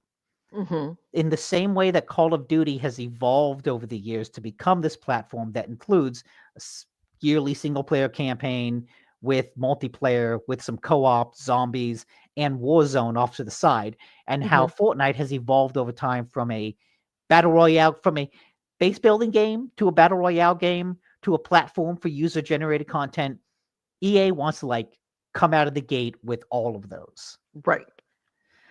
Not taking into account that it took years of community development and player development, and you can't just make a game and automatically have that. It needs to be built over many, many years. Yeah. Well, so many of these developers don't publishers, like the people in the shirts, don't recognize that many of these games have to do with relationships with your players, not just the game itself. Yes, and that's part of why Steam has such a stranglehold on PC market, is because it's not just a marketplace, it's a social network. Exactly. And Fortnite and Call of Duty have become social networks in addition to being gaming platforms. But that's all besides the point. EA wants this to be a platform that can rival Fortnite with all of the same type of modes. As part of that, it has an astronomical budget of 400 million back in early 2023. So it's probably increased since then, but that number is still more than what it was initially set to be. That the number is now well north of that $400 million amount. So as a result, a lot of this story is coming from insiders who are very skeptical and very disappointed and very worried about the direction. One person said, developer said that among the things we're predicting is that we won't have to cannibalize anyone else's sales, that there's such an appetite out there for shooters of this kind that we will just naturally be able to get the audience we want. And that is one of the things that made people really nervous and led to this creation, is that I don't think that's possible. No. Not helping things. Remember Ridgeline? The game, the studio that was working on the single player campaign that I mentioned 5 minutes ago, they imploded. Yep. They imploded about 2 years into development. Really? In February 2024, Ridgeline shut down and Marcus Letho left. And the rest of the studios had to pick up the pieces. And this came after an internal review of the single player campaign. And sources told, let me properly attribute this. This is coming from Samuel Axon from Ars Technica. So insiders told Samuel that the single player didn't have the proper check-ins and internal reviews on progress, which helped obscure the true state of that project until that big review that led to it getting canceled. So now the other studios have to pick up the pieces, build a single player campaign basically from scratch, because according to one of the insiders, there was essentially nothing left that Ridgeline had spent 2 years working on that they could pick up and build. So they essentially had to redo everything from scratch within the same constraints of when the game had to release. So make a 6-hour campaign from scratch in 2 years instead of 4 years. So single player, as of late spring 2025, single player is 2 years behind the rest of the game and is the only game mode that has failed to reach alpha. Oh, wow. So what's also not helping things is, remember when the development exploded because they have like these 5 pillars they want to work on? Well, it used to just be DICE, but now it's DICE and a bunch of other people reporting to leadership in LA. And so now DICE, that had the pride of having started Battlefield and owned the IP, was now just a support studio for the American leadership. Right. That led to distrust and disbelief. That led to culture issues. DICE, being a Swedish studio, is more humble and wants to just build a good game, but then they have to operate within EA, which has very, very strict financial expectations about what to do. And so all of that led to having to share development with 4 primary studios, led to a lot of communication issues. Right. And so let's sort of back up a moment to get into how development should proceed at EA. EA has a system of gates. For gate 1 is basically like pre-production. Make a pitch, have a clear sense of what you want to make and some proof of concept. Stage 2 is like testing. Can you scale up and make this game? Gate 3 is full production. Glacier, which is the code name for Battlefield 6, was expected to pass Gate 3. It was allowed to pass Gate 3 without fully meeting the barometer for success for Gates 1 and 2. One insider said, "I did not see a robust budget, staff plan, feature list, risk planning, etc. as we left Gate 3. Things that should be expected." As the project approached Gate 3 and then Alpha, several people tried to communicate that the game wasn't on footing as firm as the top-level planning suggested, and one person attributed that to a lack of a single source of truth within the organization. While developers tracked issues and progress in one tool, others, including leadership, tracked progress using different sources of information that weren't as tied to the on-the-ground reality. So a lot of those communication issues coming back to kind of affect how people can even judge the progress of the game, because everyone's measuring it using different yardsticks. Gate 3 was ultimately cleared in late May 2025 for everything except the single-player campaign, which a lot of people, the insiders, suspect will either be hacked and will be like an incredibly short campaign, maybe a couple hours long, or will just be excised entirely from the release product and will be sold later as a piece of bonus content. As part of all of this, people suspect that there will either be a huge day 1 patch, that the single player will just not be out, and all of it like paints a really worrying picture of Battlefield 6, especially since a lot of the leaks ahead of time have seemed so positive.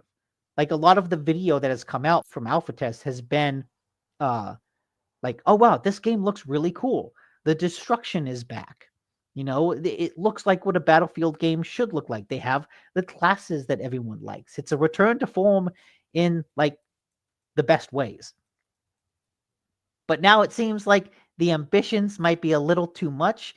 Is this one of those games that no matter how successful it is, it will fall short of its projected goals because the projected goals were just too high? It's doomed to fail. Yeah, it's doomed to fail because it was too big to fail. Because EA wasn't going to stop development of the next Battlefield. So even has like the quality of the game failed to live up to each of those gates, they're like, yeah, whatever, just let it go through. Just let it go through. We need this game to come out, so just keep it going. But then that leads to issues later on down the line. Insane. And it's upsetting to me because I'm a Battlefield player. I like Battlefield. Yeah. I always love it. have preferred Battlefield to Call of Duty, which is one of the things that I'm having a difficult transition to Call of Duty because it's not my thing. It's not my culture. It's just I much prefer Battlefield. And to hear that it is doing what it's doing so badly. And honestly, I know that EA wants to have another ginormo hit to compete with Call of Duty, but realistically, they don't compete with Call of Duty. Call of Duty competes with Fortnite, to be honest. Yeah. It's not now that I have played Call of Duty for the first time in decades, I can say authoritatively, it's not the same game. I used to think Call of Duty competed with Battlefield. Battlefield doesn't compete with Call of Duty. Battlefield is actually a historical or, like a realistic shooter. Call of Duty is more Fortnite than it is FPS. Yeah. One of the things mentioned in the article, so it also goes on, there's a large section about employee burnout, which is natural as well, that basically everyone's getting burnt out working on this game. And then it mentions that newsletter, Game Discover Co., which is another newsletter that's like really good to watch. I recommend it. Did their own analysis and came to the realization that, quoting from the Ars Technical article that is quoting from Game Discover Co. newsletter, genres like arena shooter, battle royale, and hero shooter look amazing from a revenue perspective, but there's only 29 games in all of Steam's history to have grossed over $1 million in those subgenres. Only Naraka Blade Point, Overwatch 2, and Marvel Rivals have grossed over 25 million and have launched since 2020 in those subgenres. So, of all like the AAA stuff to have come out, only 25 games have made over $1 million, and only 3 that have launched since 2020 have made over 25 million. Like, that is like trying to hit a bullseye while throwing a dart blindfolded after being spun around. Yeah. They have set yeah, utterly Rose says that's proof Marvel Rivals killed Overwatch 2. Yeah. Okay. A lot of chat. Yeah.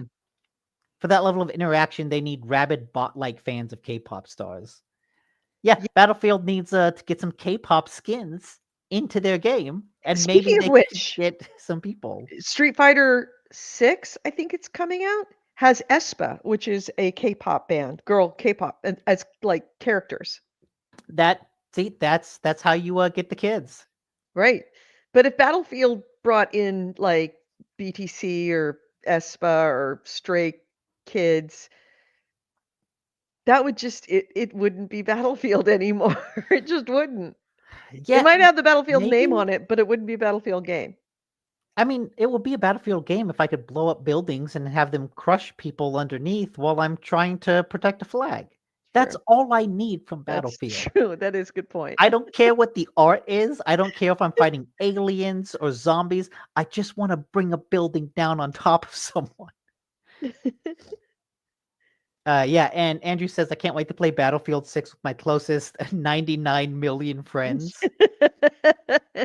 No server issues come from that at all. No, none. Absolutely not. If someone there thinks it's possible, they're insane, but they think it. Dare to dream. Yeah, you gotta give them credit. They dream big. They go Yeah, big or go home. it'd be cheaper to convince that many people to run around with finger guns. That might actually be cool. Pew pew pew pew pew pew. Time to proof. Where was it? Time to focus on Night Rain, and soon the entire Souls-like genre. Yeah, just give up on Battlefield and join us Souls-like sickos. Every time I play Night Rain over at Chris's house, he looks at me and he goes, "You really should just play Elden Ring. You really should just play Elden Ring." I'm like, "No, I don't want to play Elden Ring because I have no idea what I'm doing, and I can like lean on these other two people to kind of figure out what I'm doing by watching them because I don't know where I am. I have no idea what's happening." Yeah, no, I couldn't do that with Elden Ring. I'd be lost all the time.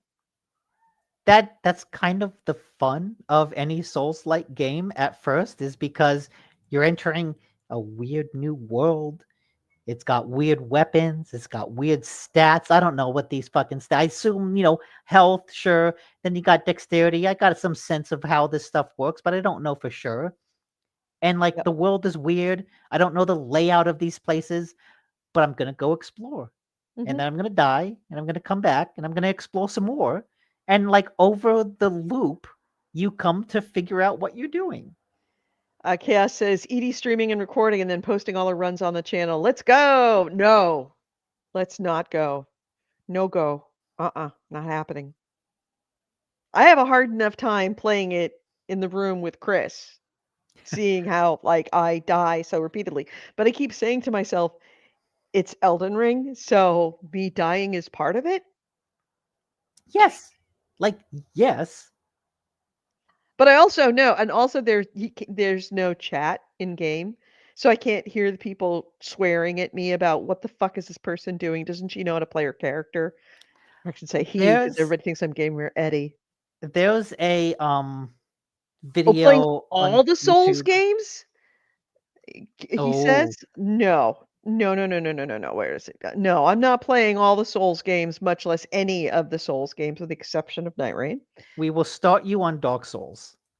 No, we're not starting me anywhere. No, I don't want to start on anything. Don't start me. There's a good Twitch channel that I forget the name of, but it's basically this guy playing. Oh no, this guy watching his dad play Dark Souls, and it's like his dad has never touched a game before. I was reading an article and I didn't see the channel, but I read the article about my dad. My dad's first video game is Elden Ring, and it changed him. Yes, that was the video. I watched it, and it's like, it's really fucking sweet. Yeah. And especially seeing him, like, his change. Well, at first he's like, I didn't have any we're no longer talking about Battlefield 6. We just take that down. We're no longer I had never played a game before, so I didn't have any frame of reference for what is difficult. So he's like, yeah, I'm playing Dark Souls and I'm dying a lot, but okay, that's video games. That's my only frame of reference. Right. Like this I can't say this game is hard or easy because it's all I know. It's all I know. But he's also saying that at first he found it difficult because he didn't know the controls.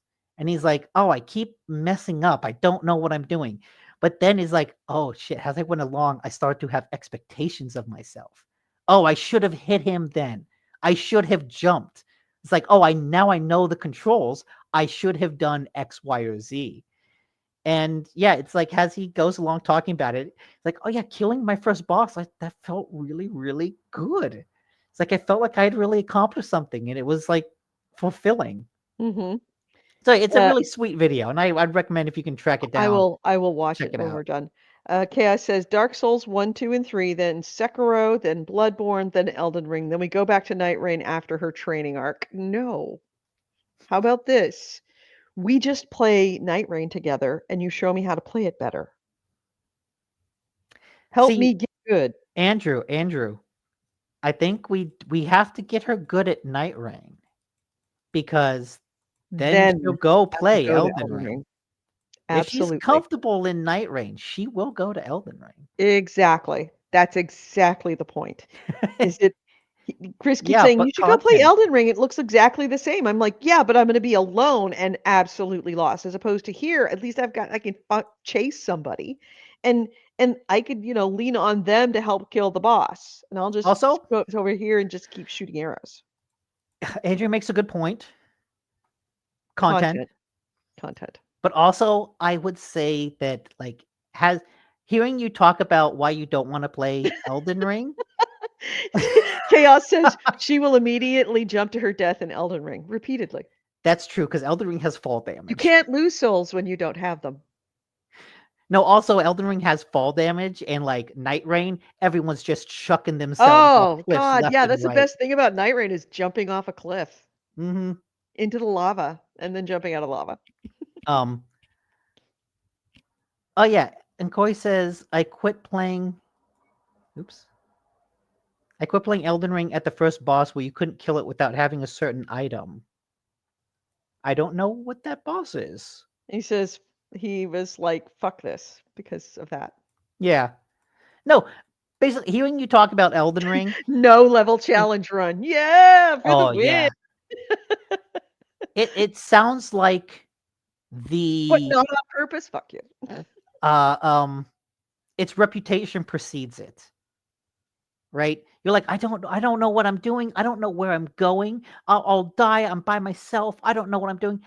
Yeah, look, the truth is none of that shit matters. None of that shit matters. Like, you start any of these games and you just walk forward and you see what's ahead of you and you kill it or it kills you and then you do it again. Like, it's really not that big of a deal. And like the games, they're really not as hard as the reputation makes them seem. Yeah. Well, as it is. That is not me trying to pitch you playing the games just because I know they're not your games. I'm just saying, like, the image of like Elden Ring and Dark Souls is way bigger than those games are. Yeah, but I'm enjoying Night Rain. I like the fact that there are other people. I'm okay with Night Rain. I don't need to play Elden Ring right now. And that's fine. That's fine. That's good. The fact that you're enjoying it is like, that is more than I ever could have hoped for. The fact that you are playing it on your own is like, Andrew, we won. We won. Well, see, that's the thing, is that you are very happy with your win. Chris is like, gotta push it. Chris is just like, push it further, push it further. He's a completionist. I need her to play Elden Ring because she swore she'd never play Elden Ring, and now I'm going to get her to do it. You're taking that win is a win, and then maybe you might win something later. But he's like, no, you need to play Elden Ring. Okay, this is what you tell him. Help me beat the final boss of Night Rain, and then you'll play Elden Ring for. He can't play Night Rain. That's the other thing. He's not playing Night Rain because he was so frustrated by it. That's his problem. If he wants you to play Elden Ring, he has to play Night Rain. Okay. All right, that's a good one. If you help me beat the final boss in Elden Ring, Night Rain, I will play Elden Ring. If you beat Night Rain, you'll go to Elden Ring. It makes perfect sense. Yeah. Actually, I'll just say, yeah, I just need to beat Night Rain first, and when I do that, then I think I'll be ready for Elden Ring. He says it takes a bit, but when you get the curve of Night Rain, it becomes easier. Okay. That makes sense. Yeah. Like once you understand like where to go, what to do, all that stuff. Right now I am at the stage of like, okay, I've run around and kind of relied on everybody and kind of leaned on everyone else. I kind of now want to figure out how to actually play this game because, like, I don't understand the runes thing. I don't know what I'm doing wrong. I don't know. Like, you were the one that explained to me flasks. So it's like, okay, charges of flasks, that's important. Cool. But now I actually feel inspired. And I was thinking about it last night. Actually kind of want to watch some videos on how to play Night Rain, And which you know says I want to play Night Rain. Yes. I And mean, it says I want to get good. that is one of the usual first steps of any Souls-like, descent is watch a video. Because also the thing about all these games, they don't tell you shit. They don't No. tell you shit by design. No, not a damn thing. I'm just like guessing at most of these runes shit. I have no idea what works. I don't know what's vigor. How.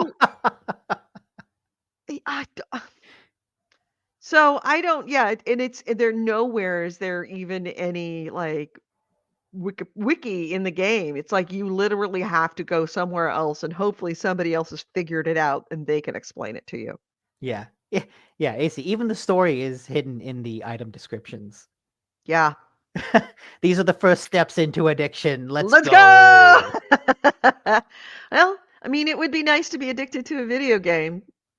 Again, it's been a while. But then again, I have not. I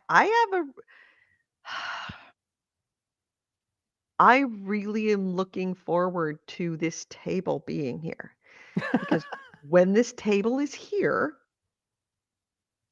that means I can actually stay here and be here for an evening and make dinner and be with dogs and sleep over here, which would give me a whole night undisturbed playing Night Edie is an Rain. adult now. Because I have the gaming computer, it runs Night Rain beautifully. And I would like to play it on a bigger screen, but you know what? As needs must. If I have to play it on a tiny screen and play Night Rain, I will play it on a tiny screen and play Night Rain. But I want to play it a lot. And being over there, it's usually, okay, we got to go to a movie. Okay, you got to change my dad's bandages. Okay, we need to have dishes done. Okay, what's for dinner? It's like, what's for dinner is me going over to my place, making myself a tuna fish sandwich and playing Night Rain. That's what's for dinner. Yeah, it's exactly. Edie is an adult. Edie went from being an irresponsible, like 22-year-old for the most of my life, and all of a sudden it's like I'm a wife and mother, and it's no fun. I mean, and a caregiver, elderly caregiver. I already did that. That sucked. I did it twice, 3 times actually. Fucking sucked. Now I'm doing it for somebody else. Yeah, you just not even my blood relative. You just jumped into like all the alternate responsibilities. Yeah. Yeah.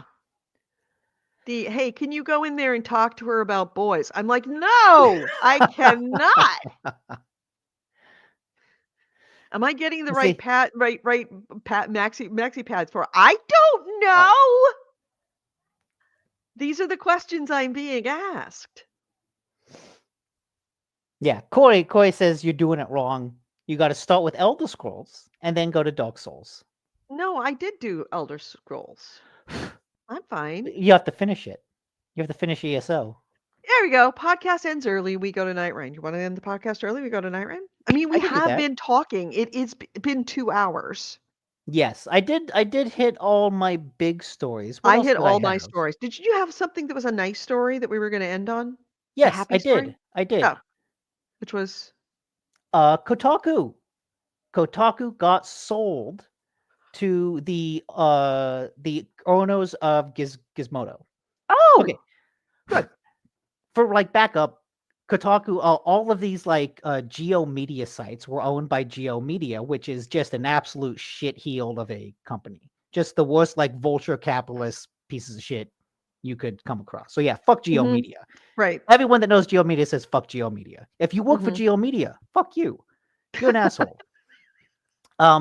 Over the years, they have slowly sold off their staple of websites, including Gizmodo, which is like a tech company, tech blog, AV Club, which was like a television and movie review blog, various other political blogs, all sorts of things. But they held on to Kotaku until now. They finally sold it to the people that they sold Gizmodo to. And yeah, it's just great that Kotaku gets out from under that sick, disfigured black thumb. Good. That makes me happy. All right, so Yeah. that's a good. I needed a little good news in the gaming industry because it has been. Oh, I mean, I don't get to walk away from it. I didn't for 48 hours. Didn't get to walk away from it. The shock and awe of the inside of the gaming world was my life for 48 hours, and it was not fun. Like normally back in the old days, I would read those and it would sound terrible and it wouldn't feel like, I'd talk about it on the show and then hang up and it'd be like, okay, on my life. No, this was like I was getting phone calls and he was like, like, am I losing? Am I still going to get hired? And oh my God, the person that was supposed to be like, the buddy that was going to help me got fired. What am I going to do? How am I? It's like, yeah, it affects more than just the people who lose their jobs. It affects even the people who stay in a very real psychological way. So on top of everything else, I was a shrink for 48 hours. Well, hopefully that's at least Yeah. over and winding down. When that game comes out, I better fucking get a cruise out of this. I better get a fucking cruise out of this. And not a Disney cruise for the girl child, like a cruise, like a real cruise. Like I want to go cruise like, Carnival. No. I want a seaborne cruise up in or Iceland, Royal Caribbean, not Royal Caribbean. Yeah, not Royal What's Caribbean. that? What's the company? What's that? The Norwegian biggest cruise ship, the something of the sea. Yeah, that is Royal Caribbean. Okay. Yeah. No, I want to go up to like Iceland and I want to do a big Viking cruise. Yeah, you'll get an in-game tour. Yeah, there's my cruise. Anyway, so do you have anything else to talk about? Just like one ironic You thing. talk about that. I will be right back because it was either that or we're going to have the quickest show ender ever. Okay. So be right back. Then I will just quote the headline from Games Radar. Xbox puts a bandage over its latest self-inflicted gaping wound with Helldivers 2 coming to Xbox Series X next month. Inexplicably, the same day as Gears of War Reloaded. Which is like a combination of, again, like really positive game news. Like, hey, Helldivers 2 is coming to Xbox. That is awesome. That is like generally good news that a game becomes available on like another platform. That's like expand. I don't know if it will have crossplay. I would hope that it does, since it currently has crossplay with PC, and that will be great just to expand the player base. Like, nothing wrong with that. But it comes at such an awkward time that it feels like, just why didn't you announce this during your summer showcase? Because this is good news, and it would have fit well within that other showcase full of good news. Announcing it now, like either the day before or after these massive layoffs, it gets lost in the shuffle.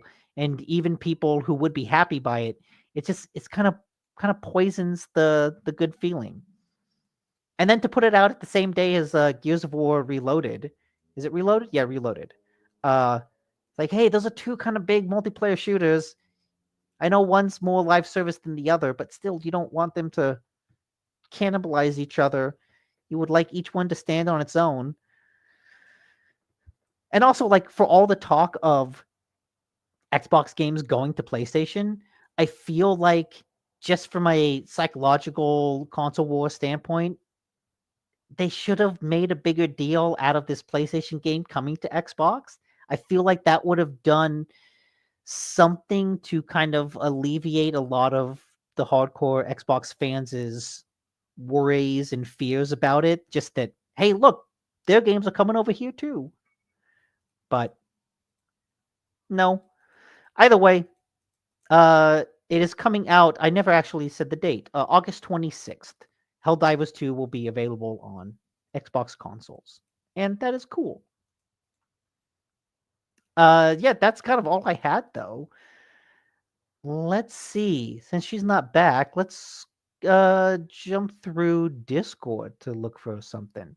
Or if you have any other things you want to talk about in the chat, let me know. Yeah, Prime Gaming PS4 upgrade. Oh, I see Wraith finished the Bad Batch. Yeah, Andrew had asked about Star Wars. Crazy how that's doing.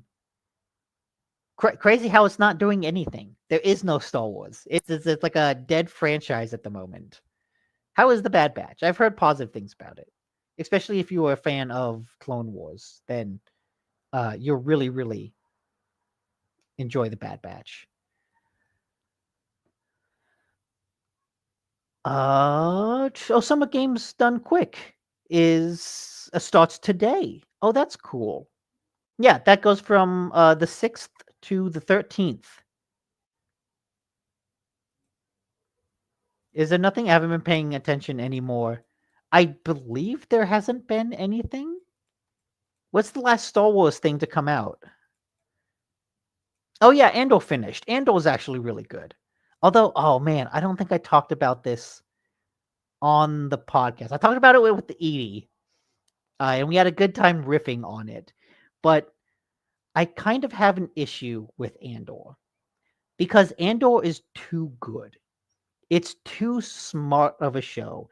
It's too grown up and adult in how it handles the themes of, a rebellion and the growing fascist empire and what it's like to live in that time of political conflict, and personally what it takes to drive someone to be a rebel in this world. Like, it deals with a lot of those themes really intelligently and smartly, and it leads directly into Rogue One.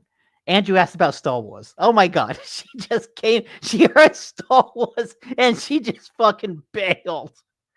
No, so yeah.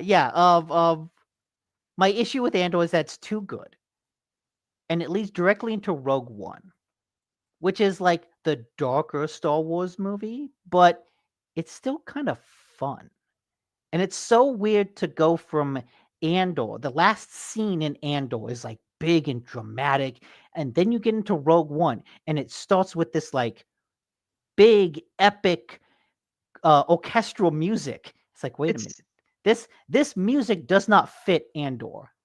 But one show leads directly into another. You're being corrected. It's Endor. No, it's Andor. Andor? The name of the show is Andor. Okay, then what's Endor? Endor is the moon. Okay, Andor is the show, Endor is the moon. Yeah. Okay. Oh yeah. I didn't watch Andor. I heard it was about Ewoks and said no. Yep. Corwell says, good. I didn't watch Andor. I heard it wasn't about Ewoks and said nope. So yeah, Rogue One is like a little cartoonish. And Rogue One is basically the conclusion of Andor, the TV show, but Rogue One is like weirdly lighthearted about the construction of this giant super weapon of mass destruction. It's like, oh, the tonal shifts from Andor to Rogue One are like, this is a little weird. And then it leads directly into A New Hope. And A New Hope is a kid's movie. Like, look, I enjoy Star Wars. I think it's fun. Like, no disrespect. A New Hope is like a fucking kids serial show. Like, it is a gee whiz, zippy, fun, classic adventure story. It's also like the climax of the story that started in Andor. And it's like, Andor is all about the construction of the Death Star. A New Hope is about the destruction of the Death Star. And it's like, okay, if we it make an equivalent of like a nuclear weapon. It's like this tonally, this is really weird. It's like if you started with Oppenheimer and then you watched a Disney version of Pearl Harbor. Or it's like if Disney Disney it's like version of Pearl Harbor. that's That's what it is. interesting.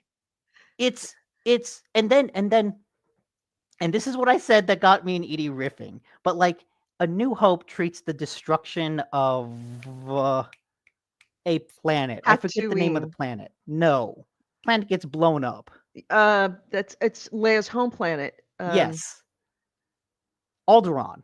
Alderaan. Thank you. So in A New Hope, they blow up Alderaan, and it's like, look at our big weapon. We blow up a planet, and Leia's like, oh my god, that's terrible, and then forgets about it. But like in Andor, you spend time with people from that planet. You spend time with that senator from that planet, and then to see it get blown up so flippantly, it's like this kind of feels like the Disney version of 9/11. It's like, holy shit, guys, you took this war crime and you presented it in the most gee whiz fun way possible. Well, I wouldn't say fun. I would say gee whiz. I wouldn't say fun. I would say fairy tale. And Andrew Sure. brought that in. It's a fairy tale. It was written as a fairy tale. It was meant to be a fairy tale. Oh yes, So you're taking it from, you're taking it not to a fun gee whiz, but more a fairy tale as opposed to like a, oh my God, serious, we've had a war crime.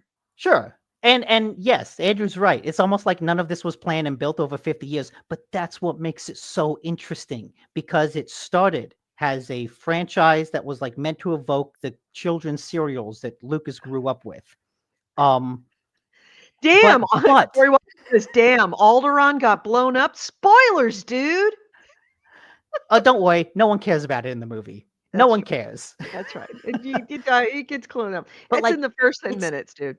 It's such a fascinating thing from a cultural perspective to look at this single universe, the single IP, and acknowledge that it went from, oh yeah, we're going to make this aimed at kids, but over the years, those kids grew up, but we still want to make stuff aimed at them. So we're going to make content for them as adults, but we're going to reference back the stuff that was made for them as kids because it's all part of the same timeline. And it's like, maybe you can't actually have a consistent timeline universe that goes for 30 years that is internally consistent, right? Maybe that's just physically impossible from a storytelling perspective. Keep in mind, I mean, I'll bring up another series that did exactly that, and it was considered a genius thing to do, was Harry Potter. Harry Potter's early first books were written for young kids. And as those kids aged, those books got much heavier, much scarier, much more, intense. That the early books were kids' books. It was a fairy tale. And then it progressed into like, okay, this is serious. And it is it aged with the children who were reading it. The difference there is that Harry Potter did not circle back on itself to reference it. What I am so curious to see. They didn't do Harry Potter babies? Warner Brothers is making the Harry Potter TV show, right? Right. Who is that show going to be aimed at? That's a good point. Because they're going to start with the Sorcerer's Stone. They're going to start with the most kid-friendly, gee whiz happy entry in it. Is the Harry Potter show going to be aimed at the intended audience for Harry Potter, or is the show going to be aimed at the 40-year-old adults who grew up watching Harry Potter? And Corey Wallace does accurately point out, and Harry Potter didn't get blown up. Yeah, that's right. There also wasn't any like real terrorist equivalent in Harry Potter. Snape dies. Spoiler. Anyways, that was okay. Like Andrew had asked about Star Wars jokingly, and he got me off on a whole thing because someone mentioned Andor, and I just find it so bizarre. The tonal, it wouldn't be so bad, but when you look at them, Andor the TV show leads directly. I mean directly. Like Andor ends, next scene, Rogue One begins. Rogue One ends, next scene, A New Hope begins. Like they are all part of the same minute to minute to minute timeline. And so to see the tonal differences when it's like you're watching one consistent thing, it's like, Jesus Christ, I got whiplash from this. Emotional whiplash. Emotional damage. Yeah. Harry Potter circled back. AC Ray said Harry Potter circled back with fantastic beasts being prequels. Yeah, but those movies flopped. No one cared about those movies. They did. All right, so can we close out the show now?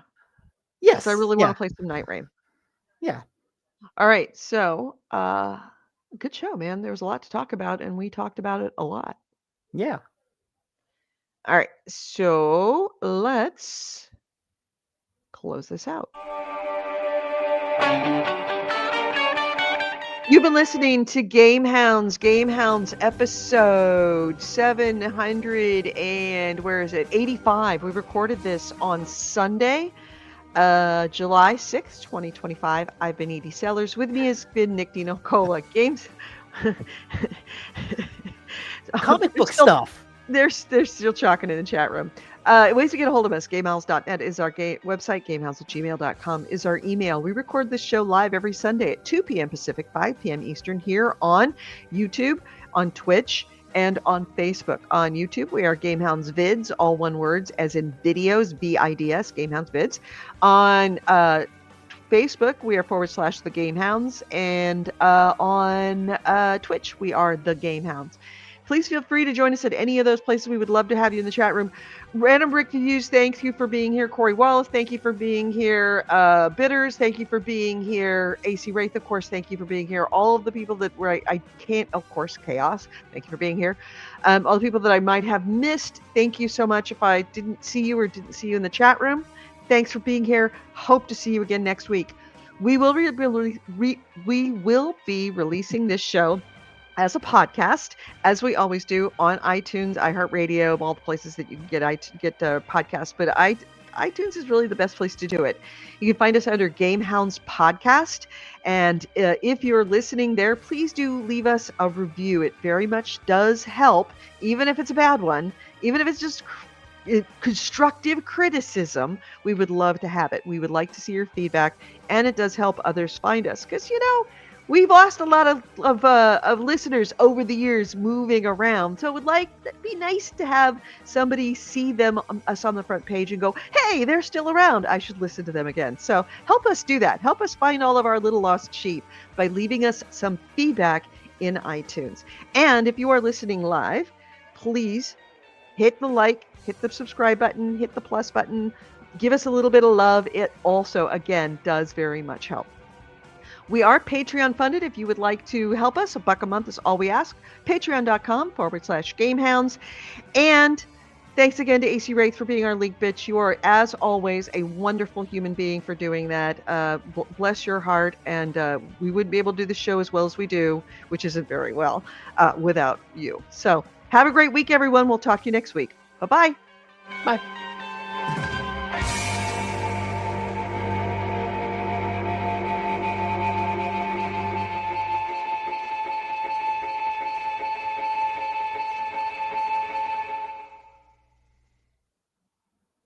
All right, everyone. I'm going to go play Night Rain. Screw y'all. I'm gone. Bye. AC, are you joining me, Nick? Yes, I will. AC Wraith, are you going to be... Yes. It's not AC Wraith. Chaos, are you going to be joining us for a little Night Rain? Thank you for clicking the like button, Corey. I appreciate it. If you would like to join us, please do. I am going to be going down, picking up a delivery that just got made, and then I will be logging in. So give me about 10 minutes and I'll be there. And maybe we might stream it. I don't know. We'll see. Anyway, talk to everyone later. Bye. Bye, guys.